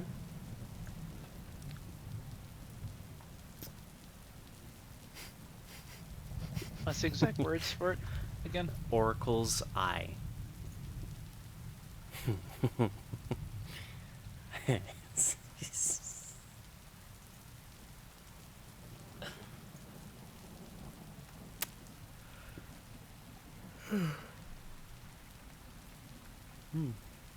Let's see.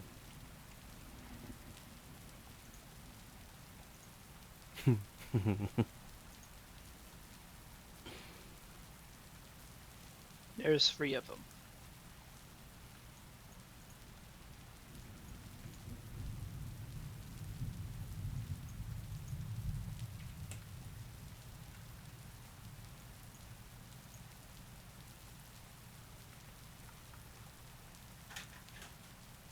There's I don't 3 like of this them. eye. There's 3 of them.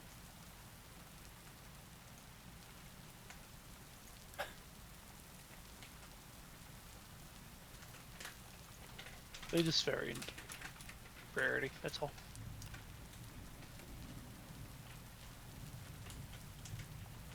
Oh, that's interesting.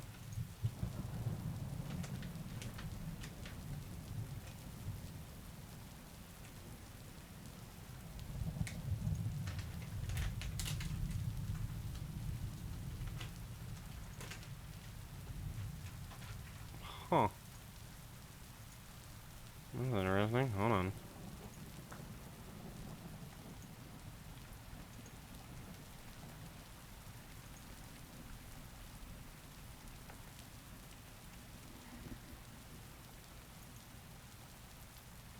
There you go. There should only be one now. I don't know why it tripled the creation. That's interesting. You said it was because there was varying rarities. No, I said that was a possible thing. No, I tried making the same one. There you go. So,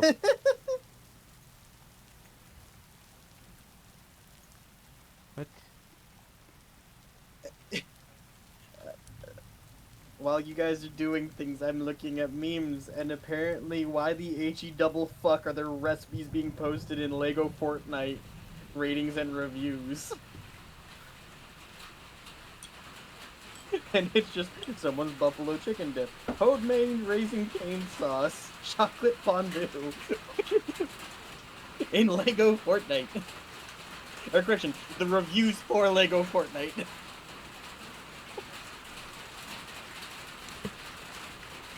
James, I have a question.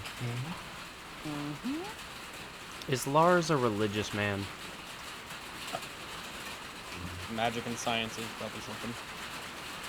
If anything, there's only going to be one deity, which is Zul.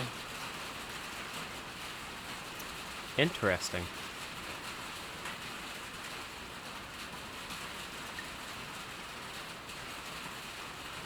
And Terra, I guess.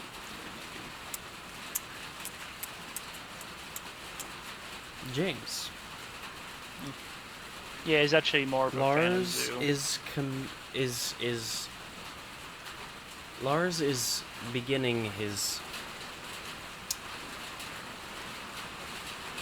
spell of divination. And you watch as the orb swirls and the mists change. And you asked, what?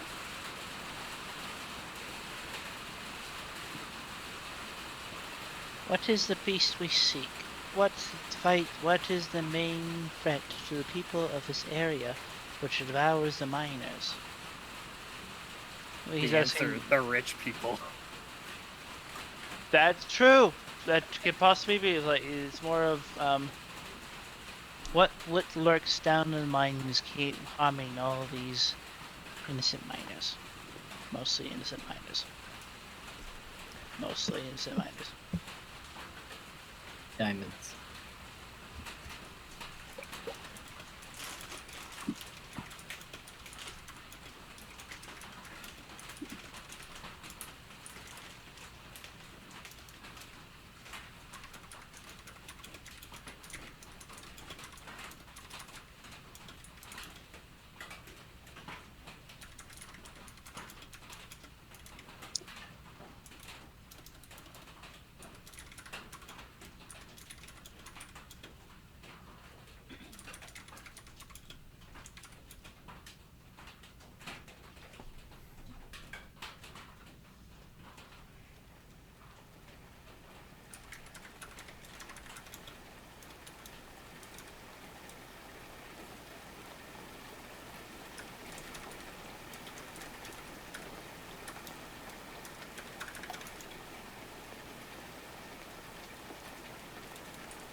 And like, is this still like a crystal ball or no?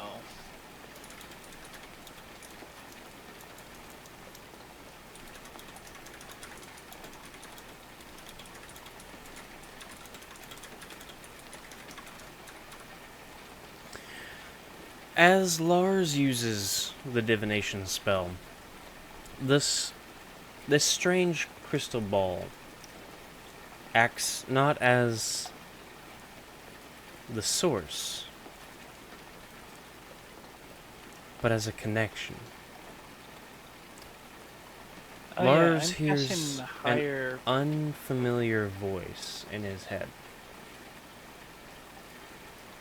This strange but passive yet aggressive voice, this speech of a being that's there because they have to be, but also wants to be, yet doesn't at all. I'm going to annoy the living crap out of Zoo this entire campaign. Already, we both know this. This is some paradoxical bullshit. Don't blame me, blame the This- DM for adding the item. Strange, low grumble.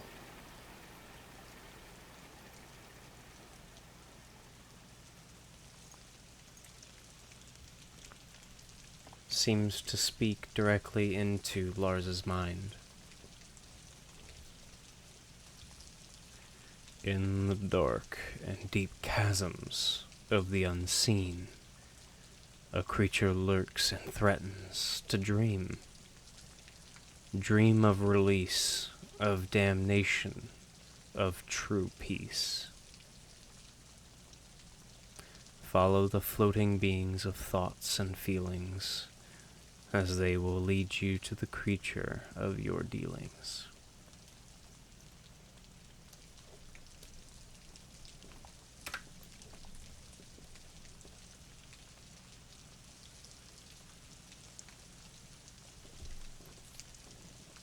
Have fun with that. Thanks, cuz. Jesus. Well, I got a riddle. fuck's sake. Yes, I agree. This is why I don't fuck entirely. with magic. Yes, this is not how I thought it to go, but same time good information. In the dark and deep chasms of the unseen, a creature lurks and threatens to dream. Dream of a release, of damnation, of true peace. Follow the floating beams of thoughts and feelings as they will lead you to the creature of your dealings. The cat is now growling at the divination ball. Screw you, this is mine. You have your plaything, this is my plaything. Hey. I'm not wrong.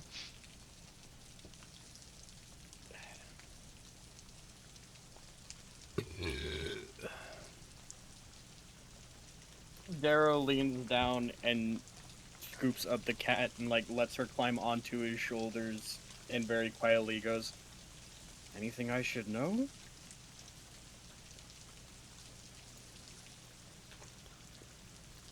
You will meet her soon enough.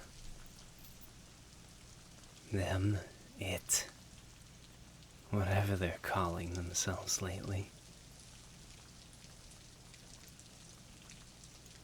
That doesn't sound good. Why does it sound good? We'll talk about it later. On another note, the fuck's with the cloak? Oh, that's Cloak of Billowing. It just billows. It is 50 very gold if you heavy. want it.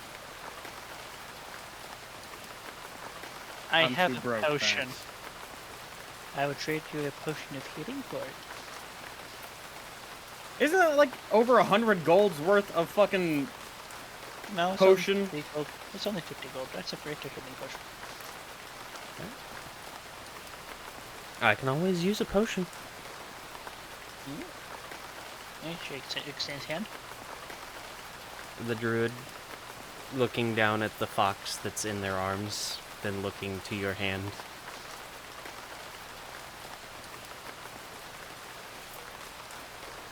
I'm just gonna hand you this. toes. They then walk over to the glass container, and you watch as they then lift their arms up just enough to get close.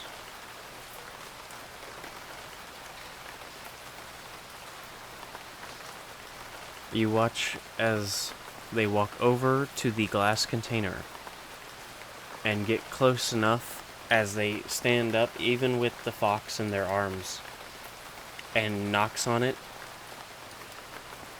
in a very strange pattern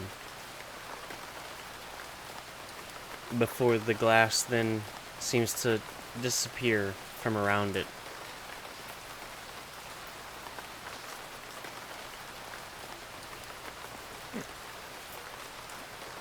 And they kind of open their arm and grab the corner with the inside of their elbow as to not disturb this fox too much, and then drag over the cloak to the counter. And the entire time, it's just bellowing. Yes, yes, yes. Hands it to Darrow. You will look fantastic in this.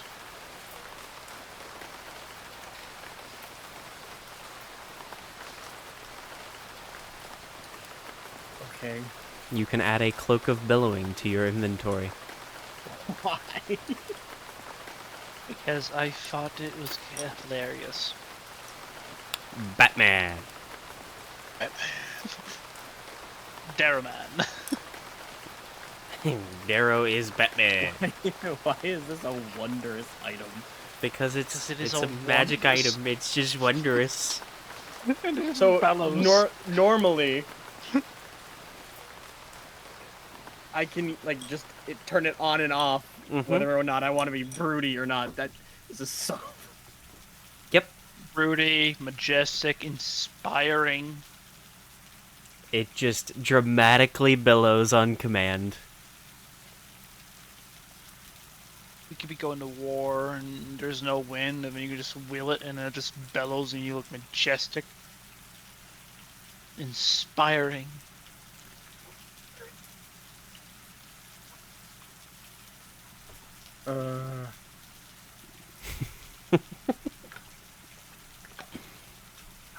Totally does not make you even that much more of a target. You just You billowy. forget, I can go invisible, and it doesn't matter what I'm wearing. Yeah, it You're doesn't all matter. You're billowy. you're going to be the ghosts are just going to gasp in amazement. You're billowy. This is a good trade. This is worth the trade. This is worth the trade in every yep.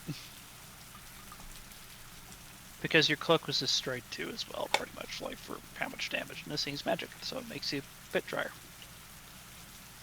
And billows. And yes, it bellows. It does nothing else, but alright. High resistance and everything, so you're welcome. Fair. You can be point blank fireball that everything else is destroyed except your magical items and the cape. Billow. Armor gone, everything else got. At least you got a cape and a sword. I'm gonna cover my naked ass with that. Alright.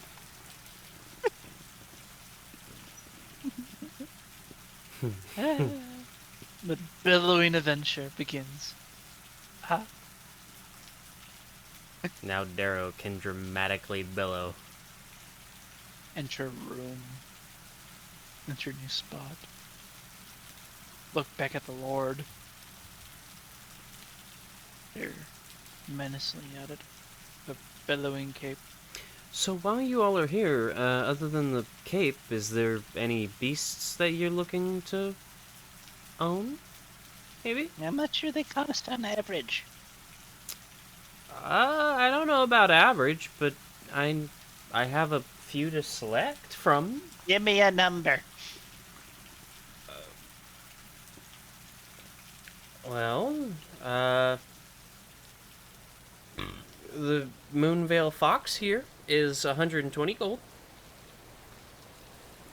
Okay. I'm guessing that's a problem child for you or something, considering how you're holding him. Very clingy. As in, throws a fit when you put it down.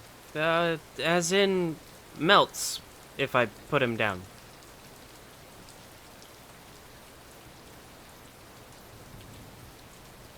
No. Seriously? No, he freezes. Oh. His body's trying to counteract the temperature here, so he's freezing to deal with the heat. And the water, of course, doesn't help. But my body heat is helping to keep him warm enough to keep him from freezing over. So, it'll be fine.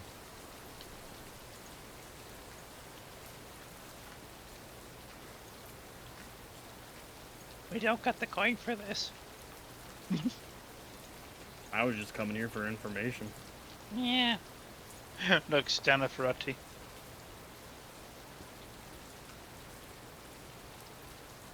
Looks up. If we go in, we're most likely not going to be going out alone. Am I handling As, this? as long as you buy them, it should be fine.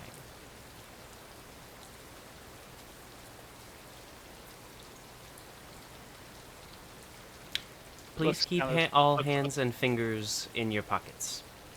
Okay, so looks at Ferrati. What does the child look like? What's For- Ferrati doing? Ferrati is more than excited. She's basically just like hopping in place. I don't think we have a choice in this matter. Come on, let's go inside.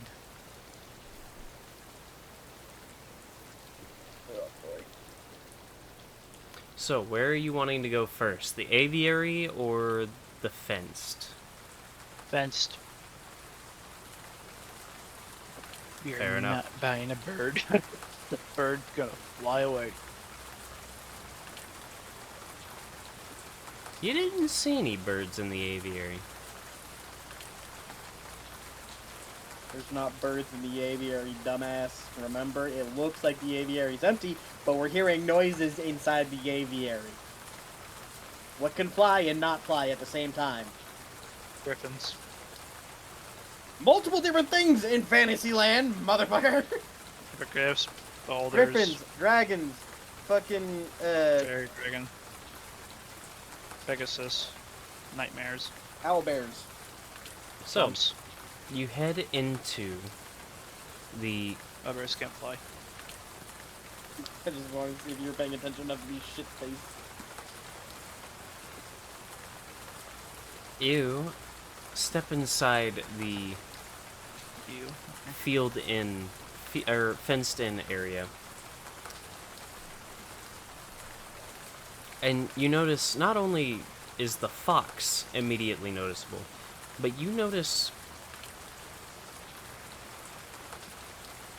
a number of different little environments that have been created here. Each one kind of fenced off in their own areas. You notice jungles, you notice a few, like, molten rock areas. And you notice kind of in the middle, just by themselves, a strange, squat, armadillo-like creature with obsidian spines, just kind of grazing at the grass.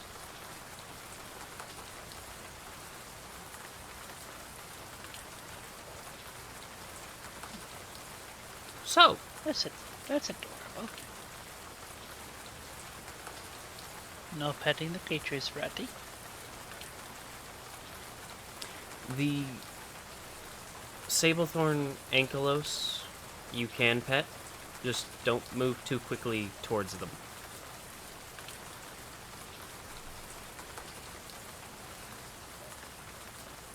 as you get closer now, and you notice as it turns to graze on some grass nearby, the spines make it look kind of like a porcupine and an armadillo had a hate baby. Did you say a hate baby? Yes. He said it. He said, "I hate baby."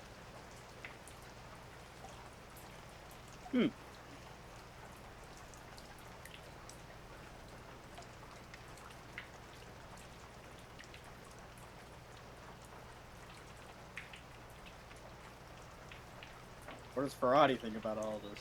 Ferrati is starstruck. She is looking at all of the little environments around and is like, I'm gonna go touch things. No touching things.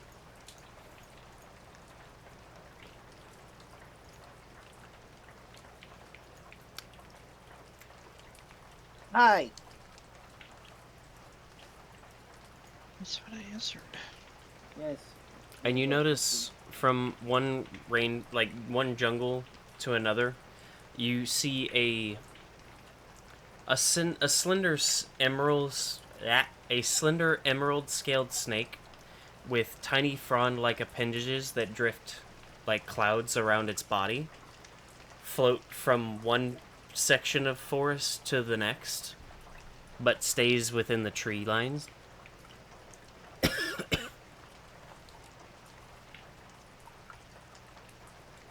Let's go.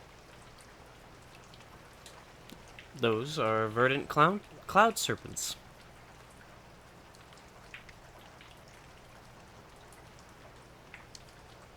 She's demanding a lot of kisses.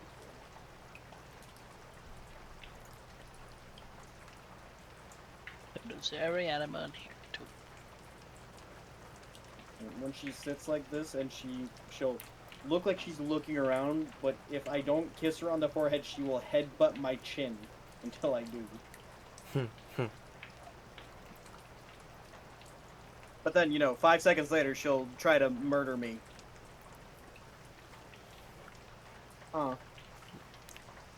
As I'm the only one taking care of them, I don't have many animals in stock at the moment. I do have a number of beasts, though, that you can look around at. Oh, cool.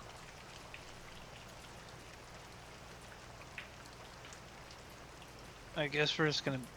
I don't plan on buying anything. Neither do I. We're walking through like a petting zoo without the petting because if she sticks her little hand in there, something's gonna go wrong. Yeah, this is babysit, entertain the child ordeal today. You watch as Ferrati walks over to the molten rock area and seems to look in, and as she looks, you notice that there's nothing in the area at first. I'd like a perception check from both of you as you look into the fenced area. Natural 20. Oh, good. Larz will see it. Yeah. I'm like, it's like, great, now I get it. And the most random, Are you doing unnecessary- homework right now? Slightly. It's just math. Hey, James. As Larz... I have it published and on YouTube. You need me to send you the clip of you going that your teacher says, "Stop it"? As Larz and Darrow get closer, and Ferrati's a little confused at first. You watch suddenly as something pounces towards Ferrati, stopped by the fence, but pounces as a sleek feline with embers crackling along its whiskers and tail tip, and eyes glowing like hot coals.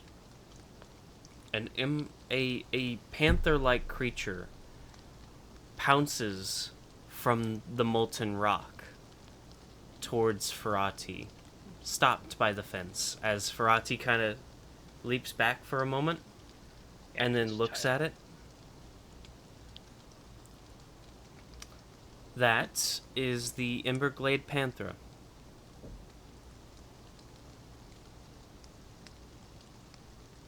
that is my pride and joy.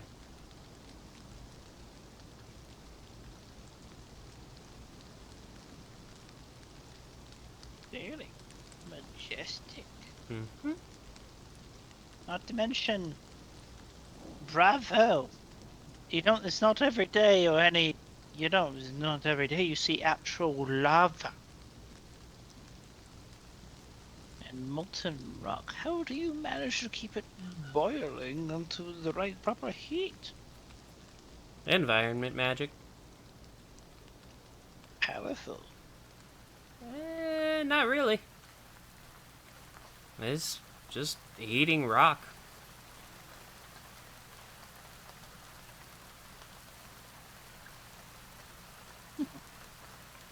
Either way, impressive.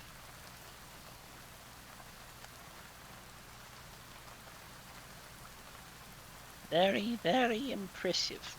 Mm-hmm. There Ferrati you go, is General. staring at this panther.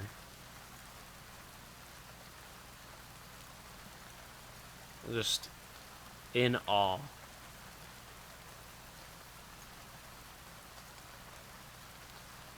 What do you think, Ferrati? She then looks down at her waist and she opens up her little pouch, looks inside, closes it. I think I need more gold.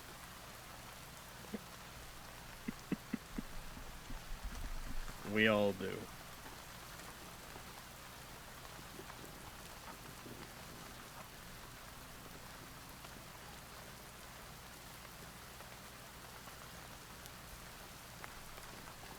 I want it. I don't think I'll do well there in the rain. And did you literally Not just even just that.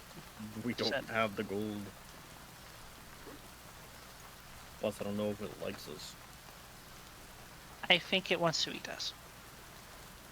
Where is the cat gone? Did she disappear into the shadows of my hoodie, or did she fucking...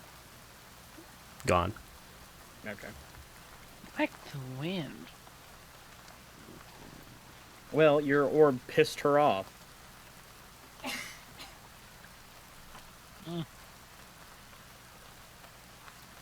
I don't think she's gonna get over it. Honestly, I really don't care. I love this scene already. I get to hear riddles every single chance I do this. Yeah.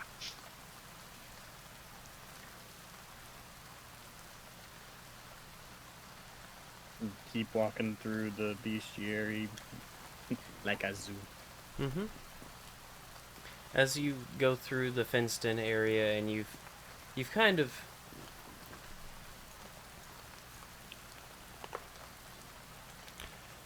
looked through most of it, you notice the Sablethorn Ankylos, the armadillo creatures. You notice the Moonveil Fox, of course, in her arms. The Emberglade Panthera that you had just watched. And you notice in a few of the rainforest areas these strange amphibians with what looks like crackling lightning patterns along its slick skin. This pearlescent storm pearl salamander.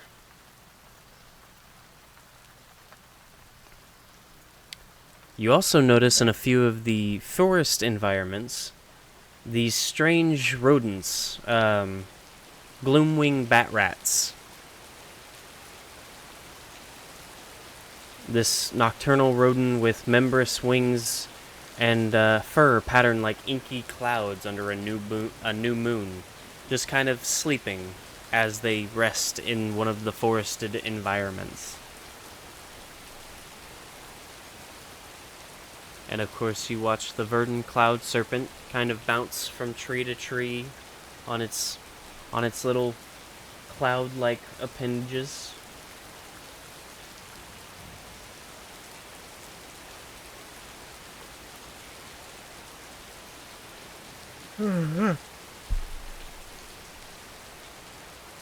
However, that seems to be all of the creatures that this person has in stock in the fenced-in area at the moment.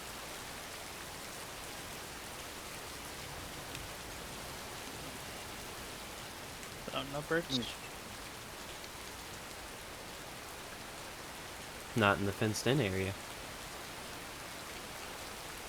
Okay. If you want birds, you can always go to the aviary.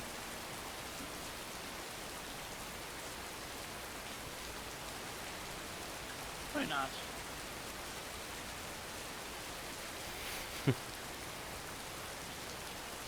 It's not like I'm the perfect size.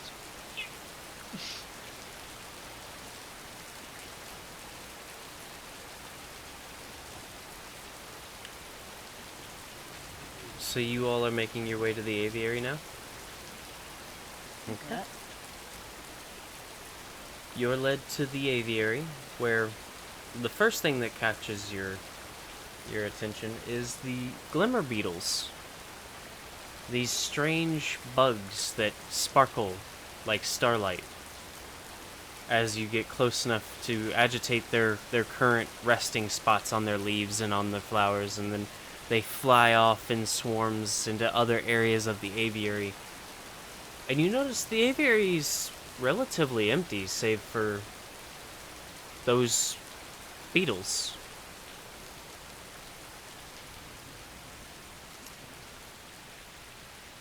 Until you notice in the center a nest.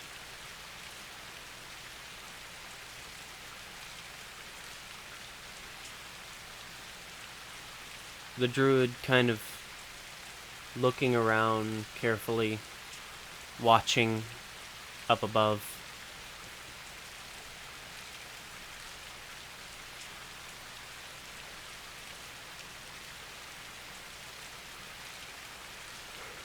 What's in here?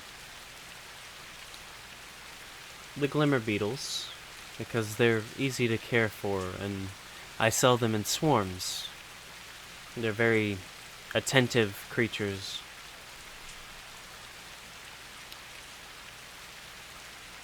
What are they used for? Anything, everything.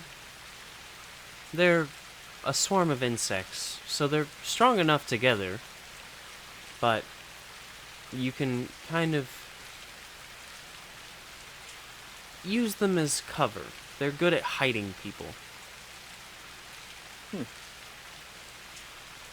That sounds very useful. How much for a swarm? 130 gold. Fuck me.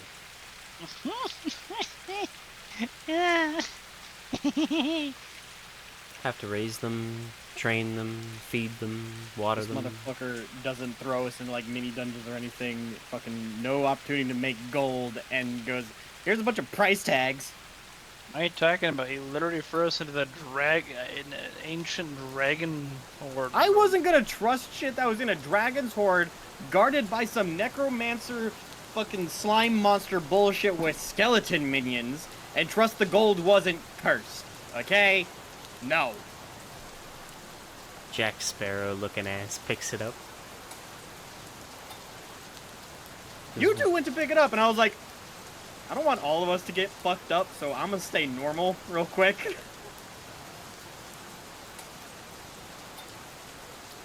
Well, don't worry, I'm just spreading the good luck around then. You hear the cracking of branches. The fuck? And you hear the beating of wings.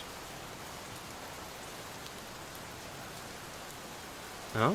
Darrow stands close to Ferrati, making sure she doesn't get fucking hauled off. You then hear a very loud screech. And you watch a blur of black. As a creature with polished black feathers that gleam like volcanic glass, with eyes of molten gold that stare at the druid, lands directly in front of you all. Its wingspan massive, about 20 feet from wingtip to wingtip.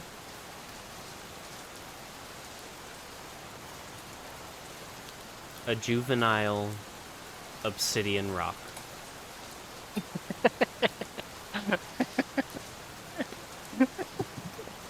Ah, No! No! No! This confirms that rocks in this world. No! Ugh. and what's with Big Bird? As far as I know what a rock is, Nature or history? I'm gonna go history. 19. A 19. Does Darrow want to roll a history or nature for me really quick? At advantage, actually.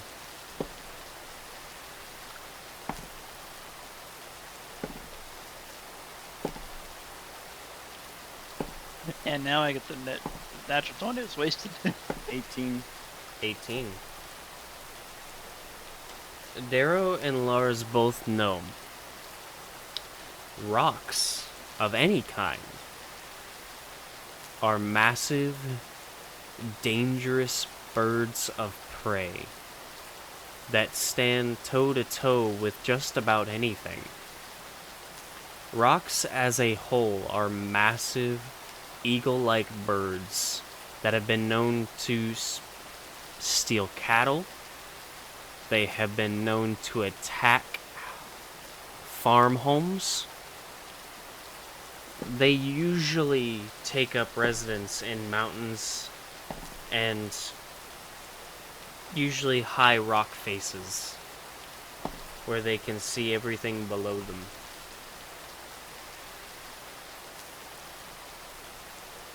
Larz In a watery.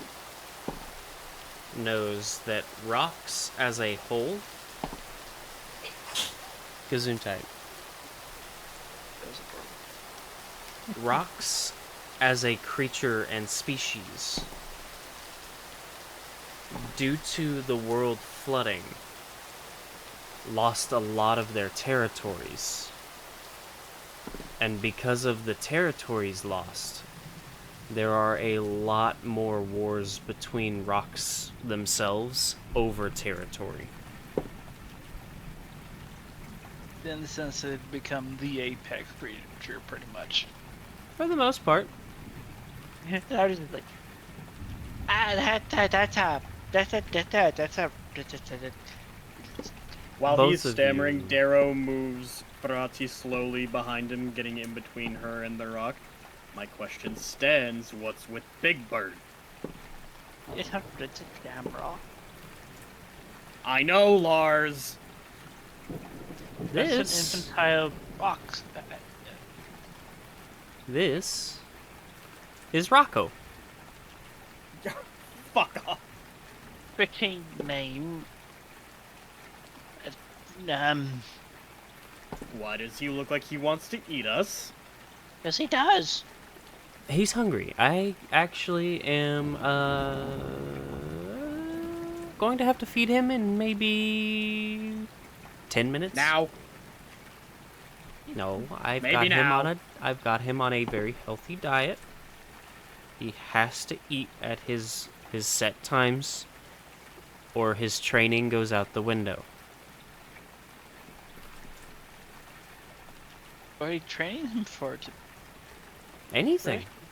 I can Exactly. sell him to the soldiers. I can sell him to a person who wants to have a pack bird. Why soldiers? Sell it to the darn king. Possibly. I've seen what rocks do. Mm-hmm.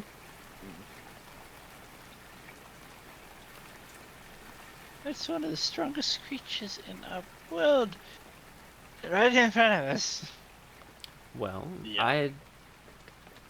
And during my travels, coming back with my latest stock, I had come across an abandoned nest. And I say abandoned because nothing was in it except for the egg at the time. that's a So I took the egg.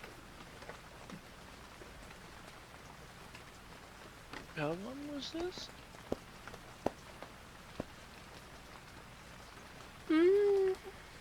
Not long.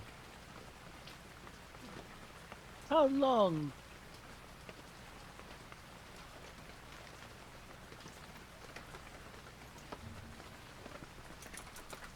And how far away?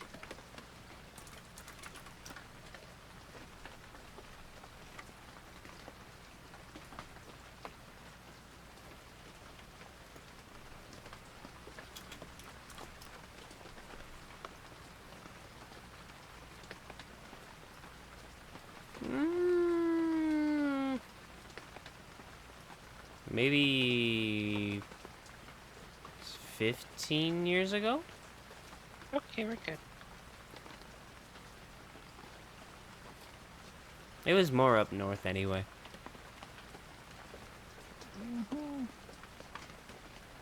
Well, northeast.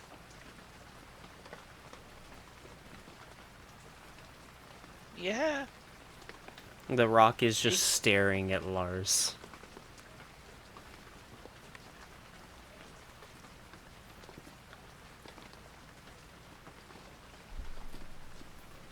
And my Discord's trying to crash. There it goes. Yeah, right. My Discord was trying to crash. Yes, more Ferrati first.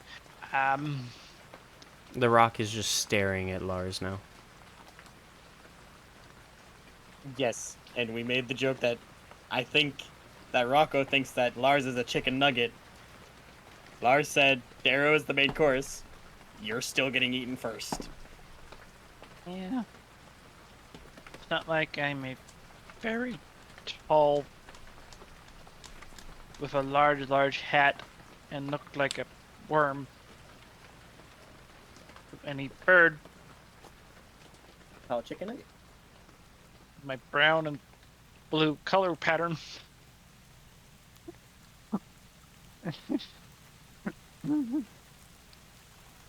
You have done this to yourself. I didn't expect any rocks nearby for a very long time until we got dive bombed by one.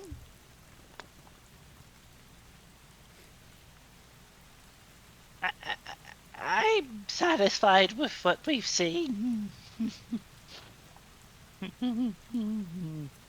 Takes a step back.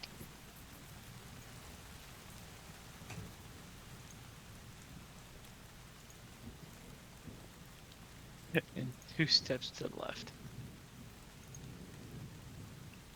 Take it back now, y'all.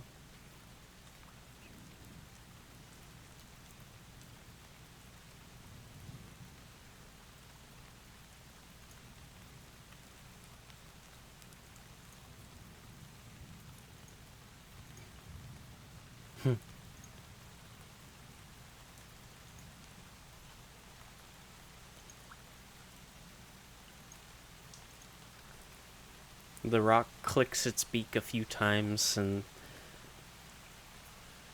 the druid, Silvara, kind of steps in between Larz and the rock. All right, Rocco, go on. Go on to your nest. And Rocco looks down at the elf and then kind of turns and waddles its large body over to its nest before it sits.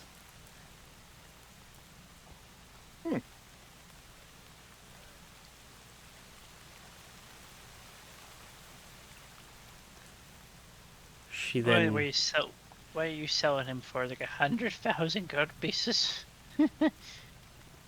Sadly, he's still a juvenile. Sadly. So... I'm not selling him for that much. But 250 gold pieces at this age. You're joking, right? 150 gold pieces at this age. That's a funny joke. He's not trained yet. Not entirely. Yeah, but 250 gold pieces? 250 gold pieces. He's still a juvenile and still requires training. I haven't spent much on feeding him yet. Really? Mm-hmm. Looks at the like. You're pulling my leg here, right?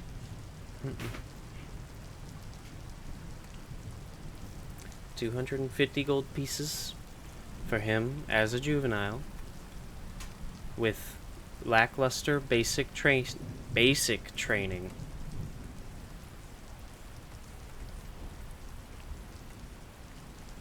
No experience fighting, carrying, moving, anything.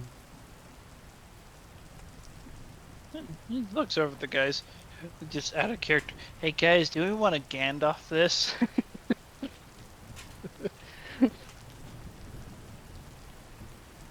Uh,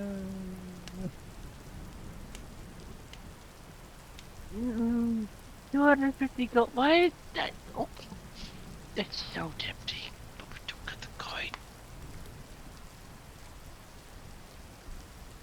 It would eat me. It's not done with its training. You look like a snack. Mm-hmm. But I want it.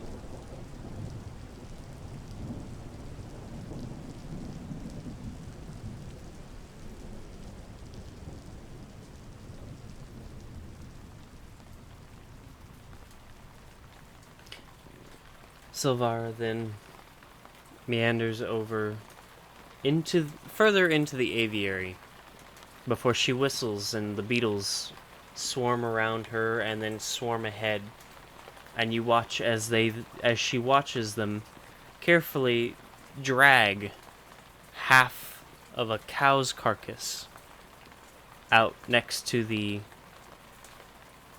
nest, where the rock then takes the carcass and begins tearing into it.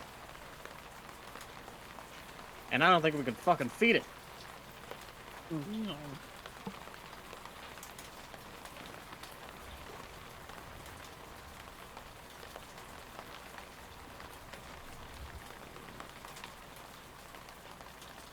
The sound of cow getting ripped bit by bit apart, bones being broken and torn, cracked and crushed. And Silvara just turns and smiles as she looks to the group. So, anything you all find interesting enough to buy? As Rocco then leans up to try and swallow the cattle right there behind her. Nope, we just wanted to satisfy this little one, and Ferrati is just full chihuahua mode, just shaking in excitement as she watches the rock eat. I can't afford it.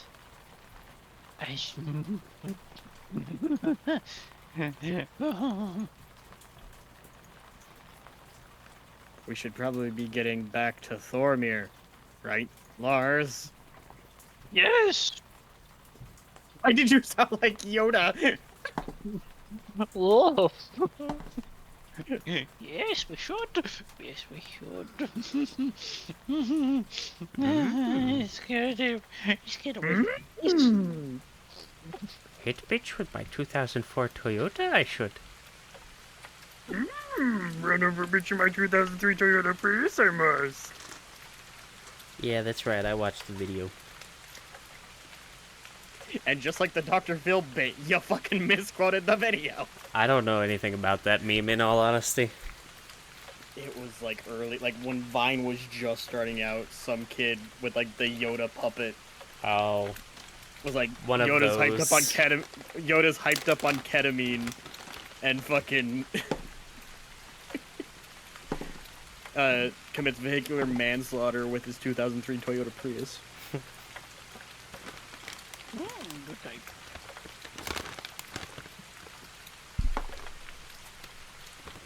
So, you begin making your slow and careful backwards exit Yeah. away from the large bird tearing apart the massive cow.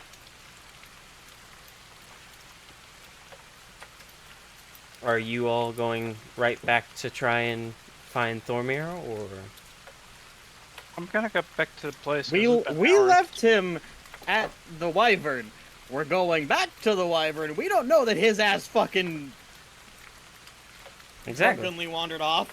So you're going back to Uh, where Thormir was? Yep. Was? I was gonna go back to our place. We need to get Thormir. I figured he's an adult. He can find his way back. Yeah, that's fair.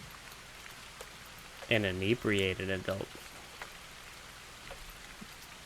A child with the drinking permit. I figured our ranger. This is Lars talking. I figured our ranger. Could Our find ranger her- was stupid enough to drink an unknown potion and then trusted you and ate an unknown mushroom. It was hilarious. I swear, if I remember right, he forced it into my mouth. No, I did not force He him. did not force it into your mouth. He did not. It grew out of your head. I've He never went, forced him to do anything. oh, it's one of these. Here, eat it. And I was sitting there like, what is it? As you went, ow. I thought it was a snack. You weren't even drunk. That's the issue. You were hung over. Sometimes worse. Exactly. Alright. We're going back to the fucking inn. Okay. You make your way back to the inn. Thormir. Yes. What is Thormir doing in this time? Well, this time, he's by that tree. Has the Ew. tree extinguished? The fire extinguished? Just about. I'm just gonna be honest. Thormir's just gonna sit there and just watch the tree's fire fully extinguish. That's Yeah. by the time that he just takes his leave, just like, okay. I feel a little bit of realism about who I am and where I'm at right now. Sobering up a little bit. Pretty much.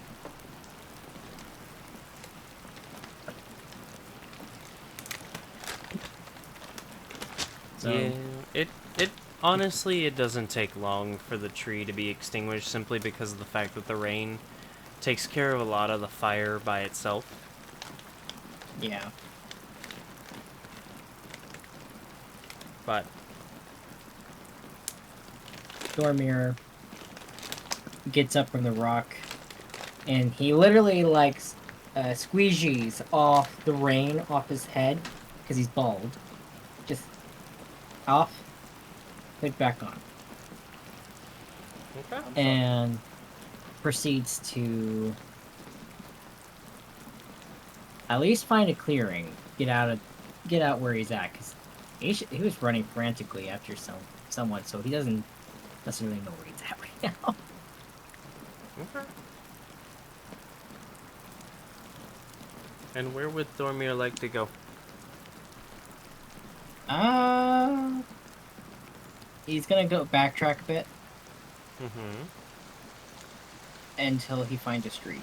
So basically, same path back, if not something different. It's not hard to follow your path back considering you only made right turns, really. Yes, seriously. So you make That- your way back, and you find yourself back on the main thoroughfare, just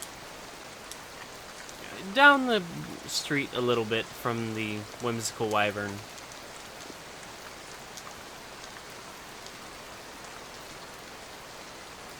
Thormir proceeds to go back to Wisp land. You do remember Actually- that the mystical wyvern is not where we're at, right? It's not the inn. I was gonna say, instead of actually going to the bar, Red Dragon's in? No.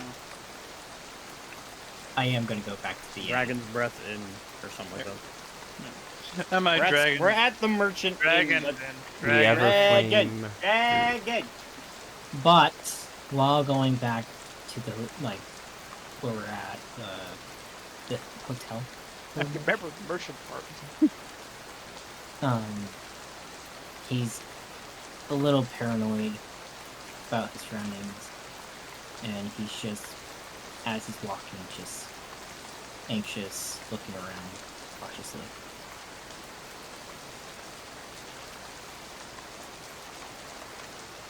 So I like to I like your little perception. Okay. Yeah. Ooh, I got a 16. 16 plus 8, 24. So he's just walking around, just looking, Okay. watching that. As you all make your way back to your resting space, I believe that is a good time to call the episode. This would be the point of we go back, we rest up, we do it. Yes. So, We just want fast travel, I guess, for the morning. I'm just making potions during the night.